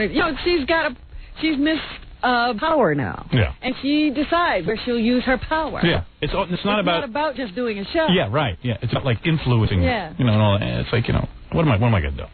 Call Caroline and tell her I'd like to speak to John. Yeah. She doesn't say that, does she? Yeah. Yes, that's how she got John on the show. Anyway, leading with my chin, Jay Leno. I'm glad Jay stopped by. That was cool. That was very good. So I won't be so uncomfortable the next... Listen, between you and me, next time I go on, I'm not telling him what I'm doing ahead of time. I never will. And I never tell Letterman. I can't believe that's why Jay was mad. That I tell Letterman and I don't tell him. He's always got this thing. He kept screaming. I remember him screaming that you don't say my name on Letterman. You don't. He's always comparing. I'm perfect. Whether you do the same thing to David that you do to him. And quite frankly, I do. But I also think it's the people around him. There's such a competitive thing going on that I think people get his ear and say, he didn't do that to Look, he didn't do that to Dave. And meanwhile, everyone was so happy because all my night show appearances were so great because none of that was going on. None of that pre-screening. We were always saying it's much better. Yeah. It's a much better appearance on Jay. I don't know. It's weird. I don't know, man. Those guys are all weird. Well, I just read, wasn't one of the tabloids saying David's cracking up now? Letterman? Yeah. Is he really? What's it say? I gotta go get the article. Let's read that next. I hope he left till the movie comes out. Yeah, I need him to just hang in there. He's totally freaking out. I saw Dave on the big screen. I didn't tell you this. I saw some of the movie. Yes, you had to mention it briefly, but you didn't get the specifics. Yeah, Ivan's private screening room. So you saw David up there. Uh-huh. Yeah, it's real good. Real good. What else did you see? I saw most of the movie. It's real good. Really? I mean, it's mind-blowingly good. And this was like a really rough... real rough cut, and the first time in my life, obviously, I've ever seen myself on a big screen, on a movie theater screen. It's mind-blowing. It's mind-blowing. Mind-blowing? Is it frightening or is it very wonderful experience? Well, usually, what I expected to happen was that you don't buy someone for about 15 minutes. Like, seems like when I see a Sylvester Stallone movie, and it takes, or like any movie. It takes you a while to get into the character. Yeah, and like this, you don't, because it's you. Mary, my wife, you accept that she's my wife. It doesn't take you time to decide that she's my wife. Yeah. You accept me. There's no douche chills. You don't go, oh, this guy, he doesn't know what he's doing or something like that. And everyone is really good. And it's just and the movie's over. For us? Yeah, you were great. And the movie is over in 2 seconds. I didn't see the whole movie. I saw, but it's over so fast. You want more. Yeah. How big is the screen that you saw it on? It says movie theater screen. How big were my teeth? Very big. Very big. In fact, there was a whole white section. Movies close up of Gary. And movies make Gary's teeth look 10 pounds heavier. So it's pretty frightening. Do they get greener? No. The color is natural color. They use the natural brown. They use George Lucas to whiten. Yeah. But it was mind-blowingly good. Sherry Lansing was telling me this is easily a picture that's over $100 million picture. All right. Yeah, easily. She says it's really, really good. See, this is like a dream come true. Yeah. Congratulations. Thank you. Yeah, well, everyone was applauding at the end. It's good. And Ivan said it was the best screening he ever saw of a first draft. People? What? Who were the other 15 or so people? Various Ivan employees and Betty people, like editors. And Betty's very happy? Yeah, real happy. Betty's great. Really pleased. Says it's the best thing she's ever done. Wonderful. Yeah. But I don't want to praise myself. No, you don't want to blow your own horn. Yeah, at what point in the movie does people stop praising me and I stop praising myself? Someone else has to see it. What movie? This is your life. Yeah, right. My whole life nobody praises me. I'm always on the air telling you how great I am. Well, we've already gotten praise on the script, so to speak. Yes. This is the book. Right. So people have to see but acting is a whole different thing. But see, what happens is the praise comes after Howard has already talked about how wonderful. Yeah, right. It always sucks because It never comes before. Yeah. As good as you are in this movie, are you prepared for people to really take pots at you personally for your acting? Ivan said to me... Or for your appearance. Ivan said to me, there is not one critic in the world who can say that this is bad acting. He's saying there is just no way. But what about, like you just read off that whole Jay Leno thing, the ferret eyes, the pelican chin. Yeah, well, people will make fun of my appearance, but I hope they will. That's supposed to be funny. I mean, in fact, there were shots where I almost look good looking. I tell them to take it out and just give me ugly shots. I don't want to look good. But don't you think that there are people who are just going to take the opposite tack just because? Yes, I do. And people are going to say that you can't act. Howard and refuse to move from that position. Yeah, there will be people like a low level kind of guy like Jerry Krutnick who is mad because I make fun of his toupee, who could not be unbiased. Right. Instead of saying, "Hey, I hate the guy. I think he's horrible," but I got to admit, I got to swallow my pride here and say the guy's a good actor. They can't do that. But I think like a Siskel and Ebert pride themselves on being fair, although it's going to be hard for them because they're almost subconsciously going to go, I would like to trash this because people will say at least they're going to say we're friends of Howard's and it's not a valid criticism. Are you worried, or do you think about who's the current film critic for, say, the New York Times? Is that still Pauline Kael, or is she not alive anymore? You want to know something? I'm very confident in this film that whoever the film critic is for the New York Times will even have to say good things. Say good things. That's how confident I am. Well, it'll be widely reviewed. It'll be like one of those.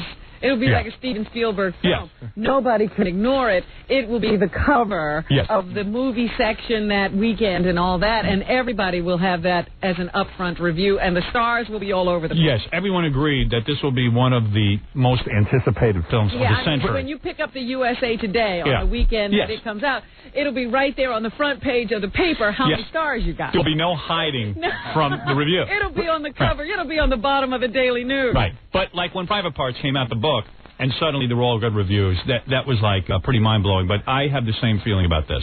And it's not even me having that feeling. It's like when Ivan says it and Betty says it. It's just... But I'm just saying, there won't be any digging in the paper to find out the response. No. It will not be hidden. It'll be up front. And you don't think anybody's vision is blurred in terms of I remember they were saying, I think it's a great movie, but I remember when Showgirls was coming out, they said right up until the time that it hit the theaters, they all thought it was a 4-star movie. Well, I think that there's a difference between Ivan Reitman and the guy who made Showgirls. I agree. I don't know how anybody could have watched that and said 4 stars. Me neither. How could you do that? Where? When? I don't know. What time? Well, I'm not supposed to say this, but Betty pulled in 3 directors who she respects to sit and watch. And you got to understand, this is a rough cut. This is not even. And the 2 comments they made was one, it was a really good film. I'm not even going to say how much they liked it because it'll just sound like I'm trying to hype. You won't tell us who the directors are. No. Will you tell me? No, I cannot. How dare you? I'm not even supposed to tell you that 3 directors saw it. And then you might as well tell me the name. And then. They turned to her and said, holy S, Stern can act. How about if I torture you? Will you give up the name? No. How will you torture? You can't torture. You can't take torture. Oh, then I would give up the name. If you even threaten to punch me, I would. All I have to threaten is going to give up that name. That's just going to take her top off. That's not torture. It was Spielberg. Melvin Spielberg. Yeah, right. Peter Lucas. He just directed a film at NYU. So, but it's going, this draft that I saw, and I saw pieces of stuff, it's like a work in progress. It's not even. What about, when is the final cut ready? Who knows? I don't know how that works. Yeah. Maybe January, February. What are they doing? They're working on it. They haven't even scored the picture yet. But, that's what I'm asking. Where are we? Editing. Still editing? Oh, yeah. Editing, adjusting. Some scenes that what does Betty say? It's not what? First of all, it's way too long. The movie now is still 2 hours and 38 minutes.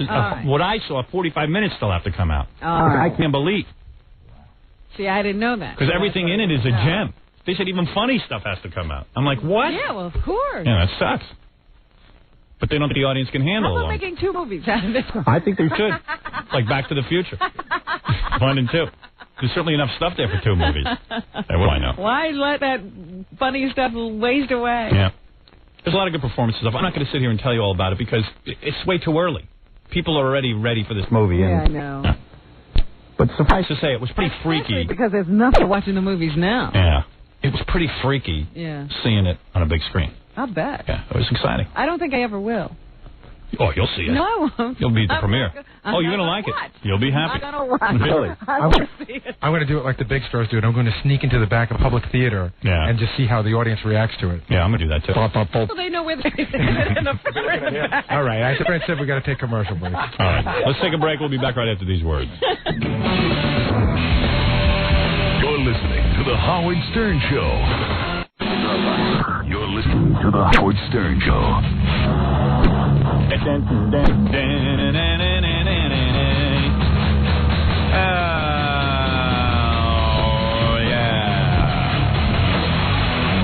Hey now. Hey now. Who's that, Ozzy? Ozzy. Ozzy rules. Ozzy rules. Ozzy. Some guys send me facts. I know we're doing news, but I'll start it off with this fax. Hey, did you ever find that article on Letterman cracking up? Oh, darn it. We're so busy with you that I didn't... I was telling Ron everything about my Los trip that I can't tell you on the air. Forgot I was working. Yeah. I had Robin jump through hoops for this story. I couldn't even do my job. I could have charged you for this story. That's right, because I still don't know the end. No. You still have an opportunity. I like to tell Robin stuff and just drag it out. So just follow me around all day. It's like a soap opera. You're right. I have to stay tuned for the next episode. Yeah. See, whenever they let me out of the house, things happen. Oh, you better not go out. That's what I got to say. This, I don't know what to do when you go out. This fact says, I swear to the Antichrist, yesterday Rosie O'Donnell was given a hat by the members of the New York Fire Department. Upon receiving it, she remarked, "You think it'll fit? I kind of have a big head." We should get that quote and isolate it. That's pretty funny. Yeah. Where did she do that? Yeah. I guess I kind of have a big head. Now, you kind of have the biggest head on the planet. Yeah. I kind of have a big head. That's a beefy head. Let me go see if I can find the Letterman article. And why don't we do some news and then find it? All right. All right. Because I completely, you Zoned start up. talking, and I was like, oh, my God, I got to find out what happened next. I like to entertain you off the air as well as on the air. It's my job. Oh, damn. You know what I was going to play you today? What? Black guys talking about how they stay thin. Oh, do you have diet tips from the black? Yeah. But I forgot. I'm going to do it tomorrow. All right. It's pretty good stuff. Well, there were a couple of stories from last week that I didn't get around to that I thought I would start off with today. Are you saying this is old news? Well, there's nothing old about it. These stories are timeless. Okay, go ahead. Evergreen. I don't know if you heard about this. I am not... Well, you're a big fan of exotic dancers. Such a big fan. Strippers. I love strippers. And strippers know how to give a guy sex. They don't just lay there during the sexual How experience. would you know, Howard? They get involved, because I know guys who have been with strippers. Oh, really? Yeah. You don't have any personal knowledge. If I did, I'm certainly going to blurt it out here. I don't want to lose half my empire. That was not the story he was telling Right. me in the break. Right. But they, a lot of women just kind of lay there. Like the regular women. Yeah. Like most the women. ones you marry. Yeah, it's like, get a little physical with me. Do I have to do everything? But strippers, man, they know how to handle a man. They go for it. Ha-cha-cha-cha. They certainly do. Well, this is a tale of a sad end to a stripper's life. Really? Yeah. Sabina Bastillo Donofrio was her name. Never had the pleasure of seeing her nude, dancing around a little bra and thong. 23-year-old former exotic dancer. She went out drinking with some friends. They were celebrating something. Cinco de Mayo? And all of them were drinking. She was out with a couple of other exotic dancers, other girls who had, I guess, worked at the same club or on the same circuit she did. They all had a little too much to drink, I suppose. And then they got to a car, and I guess they were on their way home. And Sabina was having one of those problems. The head was all messed up, and, I guess she felt like she might get sick at any moment. That's what happens when you drink too much alcohol. Yeah, so she rolled, how you always roll down the window thinking fresh air will help. Yeah. And you can never get enough fresh air. Well, let me guess. She put her head out the window, and the car knocked her head off? She put her head out the window, Howard, and then the girl who was driving drove by another car, and the car was parked. The guy opened the door, and Sabina's head went right into it. Oh, Sabina. Yeah. Oh. And not only that, now these girls were so drunk, the girl driving didn't know this had happened. Really? So she kept going. Wow. And the police stopped her a few, I guess, miles away. God. And then they took Sabina's limp body to the hospital, but she was already dead. Do you think guys, when they get, like, a body like that without a head, do you think they get hot? No, I don't think her head came off. Oh, her head was still attached. Just, I'm sure it just broke her neck. And so it was like... Now, I'm a guy. Let me think of something. Now, I'm thinking about when they deliver, like, a hot stripper to the morgue. Uh-huh. I'll bet you the guy... I mean, I don't know about in this case. I'm sure the guy who, in this case, wasn't like this. But, I bet, being a guy, I'd be kind of excited. I mean, not that I have sex with the body, but I'd look her over. You know what I mean? Well, I don't doubt that they look you over. Yeah, and they must go, hey, she's nice. Don't you think? Or do you think they have some discussion about it? What a waste of time. Yeah, right. That's what I mean. There must be a whole thing that goes on when a stripper comes rolling in. Yeah. Just thinking about how sick it is that even when you die, you got to look good. Somebody's looking at you and evaluating you. Oh, I know when I die, I'm going to look at my penis and laugh. Oh, sure. Yeah, it sucks. You better, like, get some undertakers in your family or something. Then maybe somebody will care about you. I'm teaching. Will allow you some dignity after death. I'm teaching my kids how to embalm. So they can take Daddy and put him in the ground. But can you imagine that? Like, you stick your head out the window and get a little air. Wow. And it comes off. Oh, wow. That's too intense. Back. 23 years old. Man.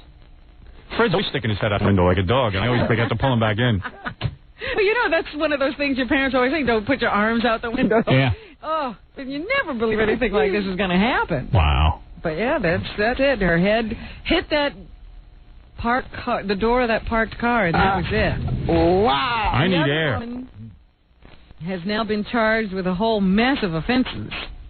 The driver? Yeah. Because she was driving under the influence, of course. She left the scene of an accident because she didn't know what had happened. It wasn't like she did it intentionally. And she's being charged with vehicular homicide as well. Wow. And this girl who died, she had just finished school and was about to go on to pursue a graduate degree in chemistry. A stripper? Yeah. Wow. In fact, she was celebrating leaving the club because she had just gotten a job with the city on a new mailing system they were going to start working out. This happened in Philadelphia. Wow. So kids, what I tell you, keep your head in the car. I do these stories as a warning. You know, sometimes like when I'm driving to the beach, I see guys like driving with their girlfriends, and their girlfriends are sticking their feet out the. Right, you see feet out the window. I see people, you know, who even have their arms out in their heads. Sometimes I want to drive by and open my door. Chop it off. Because I'm angry. They're having fun. I'm not. No. I'm like, hey, get your goddamn feet back in that thing. I'm gonna open my door and take your feet off. Grab your foot. All right, let me take a break. We'll come back and do some more stories right after this. You're listening to The Howard Stern Show. 97.1 The Eagle. This is Extreme Psychopath. The Howard Stern Show.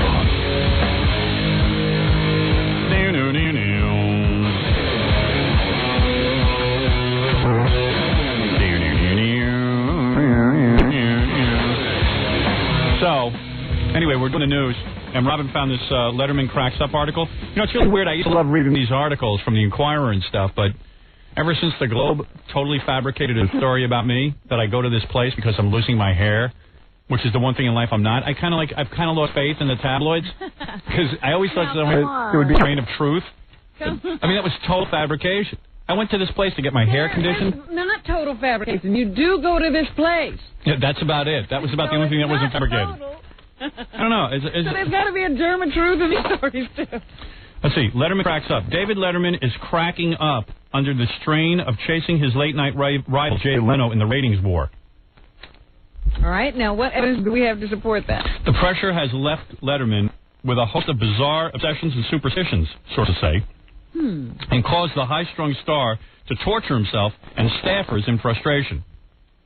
Late Show with David Letterman initially led Jay's Tonight Show after Dave's debut in 1993. For the past year, he's trailed Leno.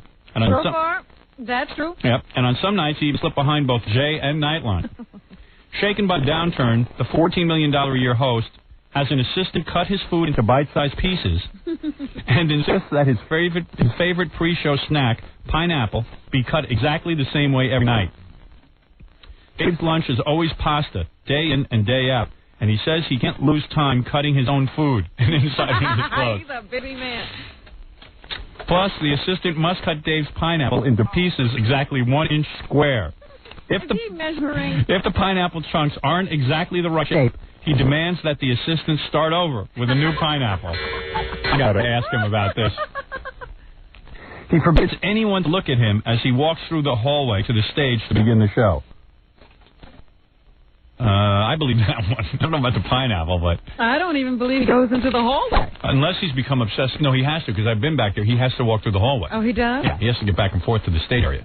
Well, that would be the one time, but I don't think he's roaming around throughout the day. Well, they do rehearsals and junk. He doesn't want to be talked to in the halls. Because right, yeah. You know, well... I kind of like that. I'm trying to get that instituted around here. Don't you even start. Yeah. Everyone must turn their head when I walk. Don't look at Howard. And cut my goddamn pineapple chunks. Unless he's become obsessive compulsive like I have, because when you get so crazy, you go, unless they're all 1 inch, I won't win. This is why I'm failing. Yeah. They weren't 1 inch. But I don't know, did he get that kooky all of a sudden? Well, that's what they say here. Dave has another assistant whose sole job is to keep the corridor from the makeup room to the theater stage clear people. That's all they have to do? Yeah, what a cool job. I wonder what you get paid for something like that. He doesn't want anyone to look at him in the moments before he comes on stage. He's also developed a habit of switching off a certain light in the hallway on his way to the stage, plunging the corridor into darkness. Every day he does the same thing, and no one dare asks him why. Now that could be upsetting. Yeah. If he has to have that light off. It's been reported he stood in the wings, banging his head against the wall in disgust over a recent performance. Oh, man. You know, I'm almost afraid to go on his show, because if you do bad, you might, like, bloody his head. Can somebody get a hidden camera? I mean, really. Dave is his own... And really, with what the energy he's putting into this thing, he should be number one. Any guy who would bang his own head into the wall. Have you ever tried to bang your head against the wall? No. The other day, I was really pissed off about something. It was something Tom had done. Uh-huh. And I just got so pissed, I went to bang my head against the wall, and I went, wait a second, that's going to hurt. No, I once hit a piece of furniture with my hand, you know, like I Yeah. And it hurt for a week, and I was like, that was the stupidest thing I ever did. Yeah, I do that all the time during the show. Sometimes when I get pissed off, and like even when I'm on mic, and I start banging my hand against the wood here, yeah. And all of a sudden I go, oh, why did I do that? That hurts. My hand hurts for like 3 days. On Friday's show, I actually like popped open like a piece of blood vessel in my hand. Remember on Friday I was banging my hand? Yeah, you got crazy about something. Yeah, I was yelling into the microphone, and I just started banging. I don't know, hurting myself. I determined the one time I did that's not worthwhile. Dave's his own worst critic, the insider declared, as he banged his head against the wall. Imagine if other critics started banging their head against the wall. He was saying over and over, I stink, I stink. Oh, no. It had been a normal show. He didn't make any mistakes, but he lost it. He was banging his head really hard. A staffer finally had to come over and put him away before he really hurt himself. What mistakes could you make? Oh, pull him away. I said, put him away. I said, put him where? Put him away where? Yeah. We'll go visit him. He told his bewildered writing staff that he wants his monologue jokes to be 75% funnier. Like, quote, like that's something you can measure, said the insider. But he was dead serious. We should ask for 100%. Well, you know, that's kind of funny, though. I'd like to be in those meetings. Maybe the number 75 has some significance to him. But, yeah, how do you gauge the 75% funnier thing? Plays tapes of his previous night's performance over and over and calls his 75-year-old mother every day to ask for recommendations on improving his show. Oh, no. Screams at his technical staff for the slice glitches. He constantly berates his cue card holder if he can't read the cards, and even scolds bandleader Paul Schaefer. Also, he won't go to sleep at night until he's heard the chiming of London's Big Ben clock over his shortwave radio. He also fires people at the drop of a hat. He sacked producer Robert Morton. He didn't exactly fire him at the drop of a hat. He'd been with him a long time. No, that was a long, hard decision. Yeah, you see. We've been with him for 15 years, a source close to Letterman disclosed. He told Robert, you're not getting me good people like Jay Leno's producers get.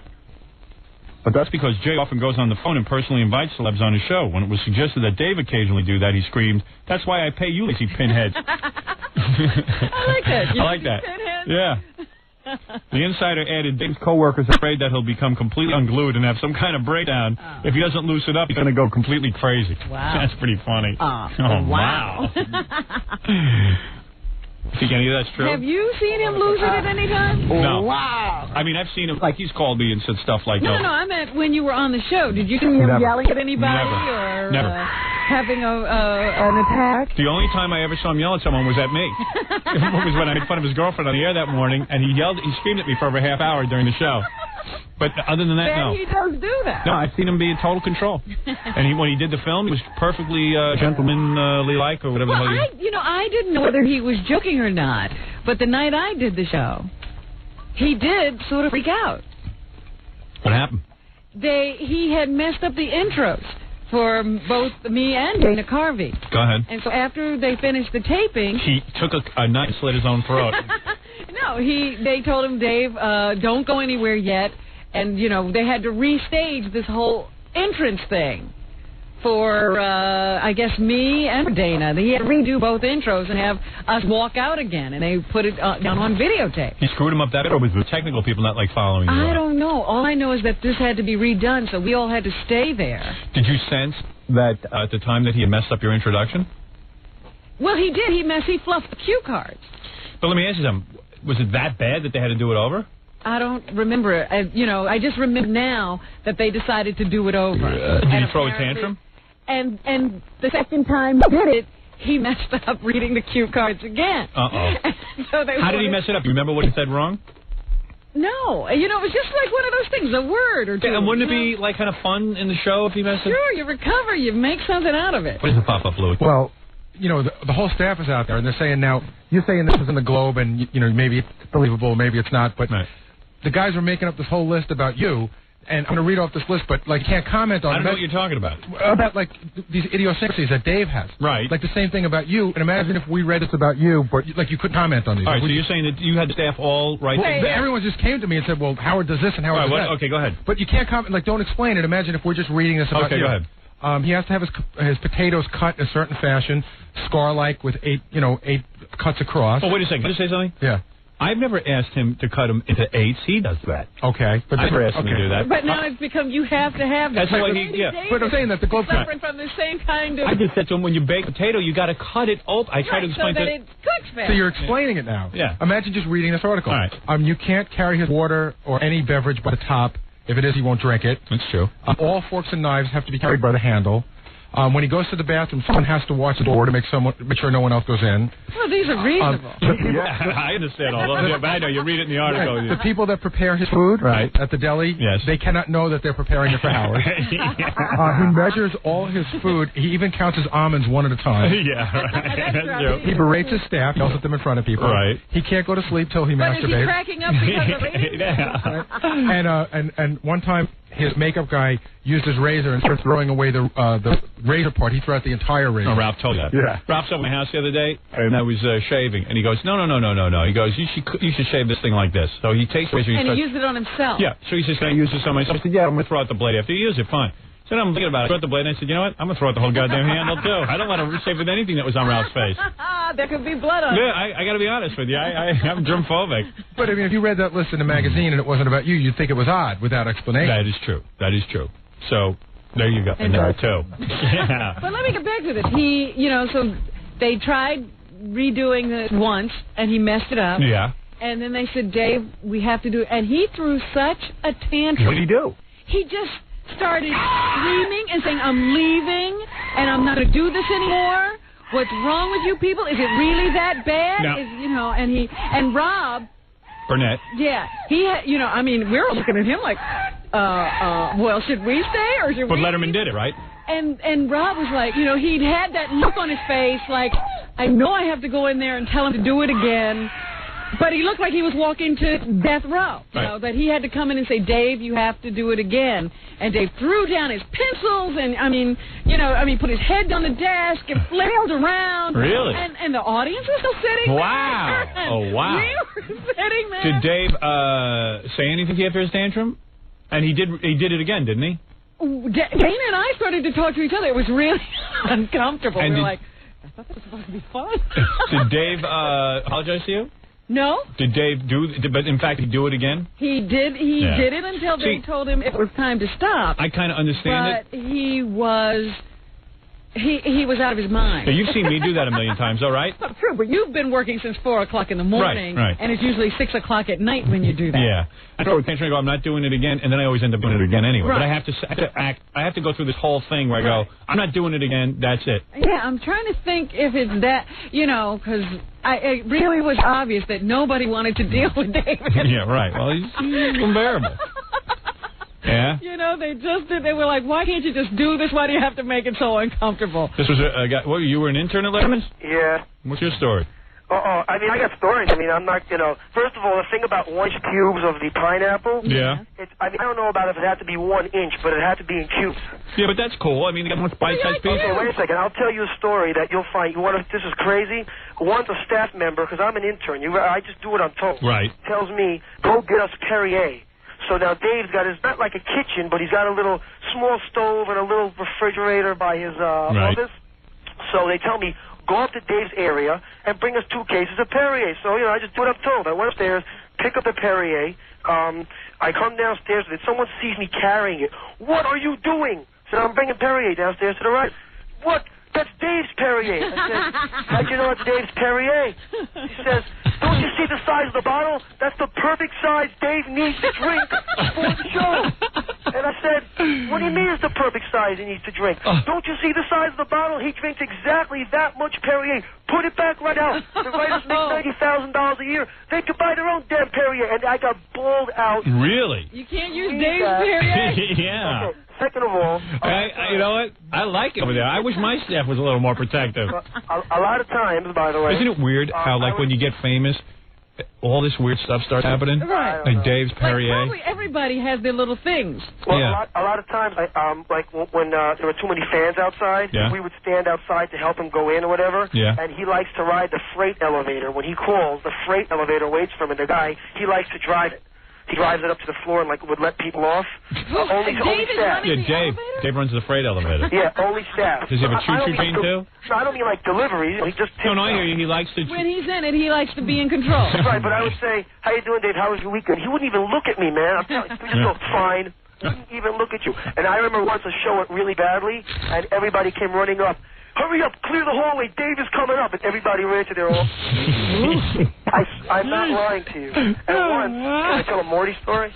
Yeah. I caught Morty looking out the window with binoculars into someone else's window once, and I walked in, he was behind him, and he screamed at me, what are you doing in my office? And I was like, shit, I'm sorry, and I left. Someone told me to bring him something, I'm an intern. What am I supposed to do? I can't man. People back. You'd say it was a nightmare, huh?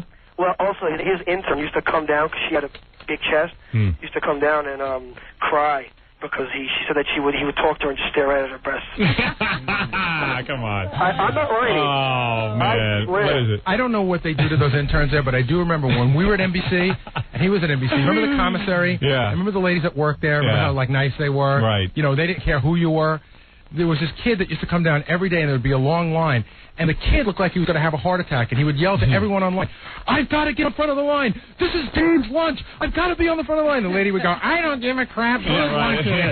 And the guy was like, no, this is for Letterman. I've got to get it through. And they wouldn't, they'd make him wait. Hey, when he's hungry, he's hungry. Something else, though. Yeah. They have an ice skating party every year at Wallman Rink. He rents it out for the staff. And they told us interns we actually got invitations, and we were so happy. Like, wow, we're being included. We were so happy, and da-da-da. We're just like, we can't believe this. We're being invited to the same party as the staff. It's like the lepers. Yeah, no, so it's worse. So we Why would anyone be an intern over there? The day before the party, the day before the thing, the morning of, they call us into a meeting. They want to talk to us about ice skating. Ready this? We had to work.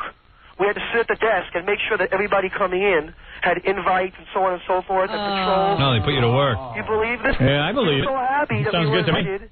And there we are. We have to work. I never got the whole intern thing anyway, because I say this to all our interns. I go, I don't get it. Like, how is getting Perry going to prepare you for the real world? Why don't you go learn a language or something? Well, you should see, osmosis, I suppose. Yeah. And you should see how the interns put it on their resume. Getting water is, some long exotic title. Yeah, right. Yeah, right. In control of fluid and fluid consumption. Yeah, it was. I got to tell you. So wasn't it a total waste of time? What? It was a total waste of time. Some of the people, they were very nice, but some are just a little loony, I'm telling you. Yeah. Well, they get nervous around Dave. I've seen that myself. They do get nervous around Dave likes this, Dave don't like that. They're all nervous. He never talked to me. I'd see him in the hallway, I'd say hi. Sometimes he wouldn't even answer me. He would just walk right by me. Or he'd say, hi, kids. That was his favorite thing. Hi, kids. He'd walk right by. But, you'd think, I read your book. We thanked your interns. And I was so jealous, Howard. Right. I was so jealous. I said, so why don't you come here and get me my water? I'll thank you. No, Howard, it doesn't sound like an internship. It sounds like a hazing. Yeah, right. Fraternity hazing. In 6 months, from 10 to 7, every single day, he never calls up. I genuinely appreciate the interns. They run our office. Sure. I'm saying, in 6 months, he never calls up to his office once to just say, hey, guys, you know what? Thank you. Right. Nothing. He doesn't meet the interns. F you. All right, dude. Hey, take care, guys. All right. We don't know if Letterman's cracking up or not. Yeah, he's all right. I saw him. He's fine. Let me take a break. We'll be back with the rest of the news right after this. You're listening to The Howard Stern Show.